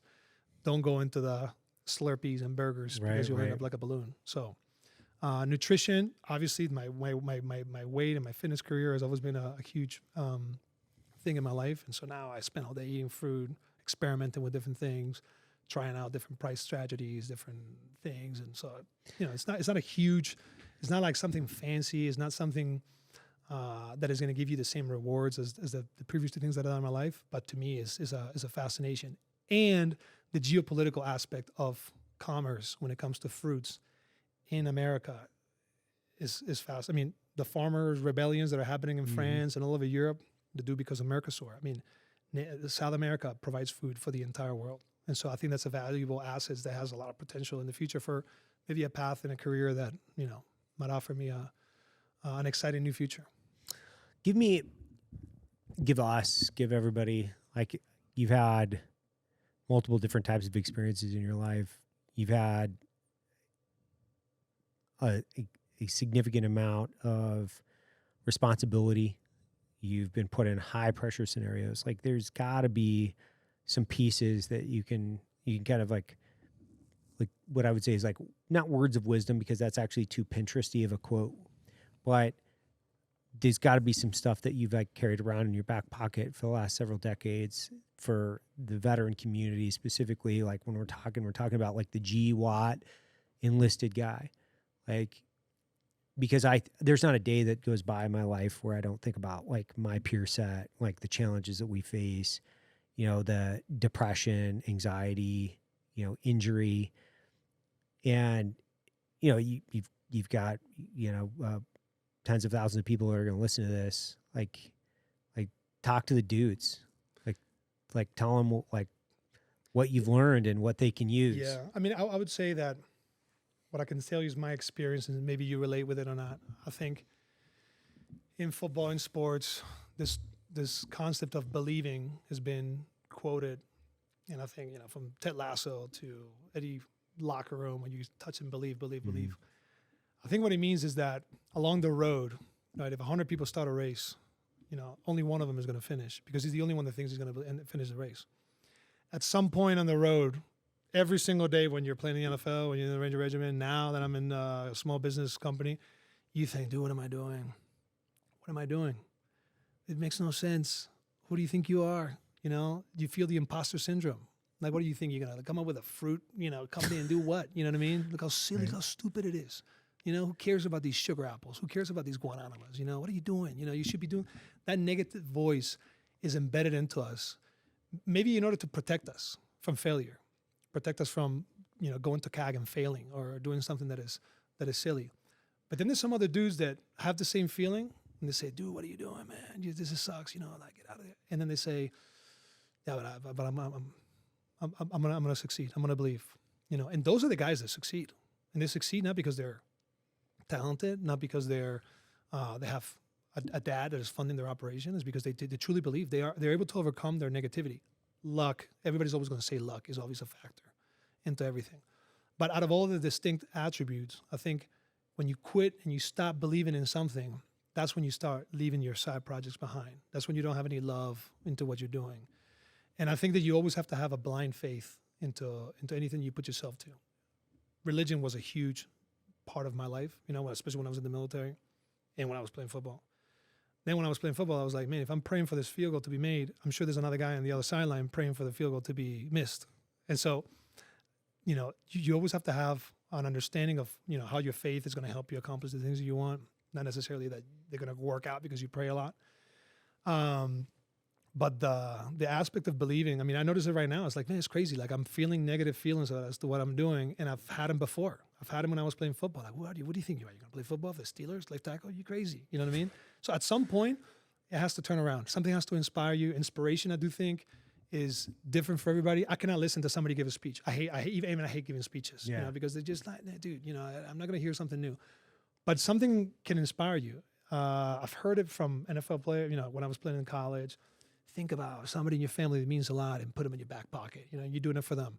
In the military, the person to your left and right, you know what I mean? You're doing it for them. Don't think about the politics of what are we doing in Afghanistan? Why is the FSR, kicking me out of 5 o'clock?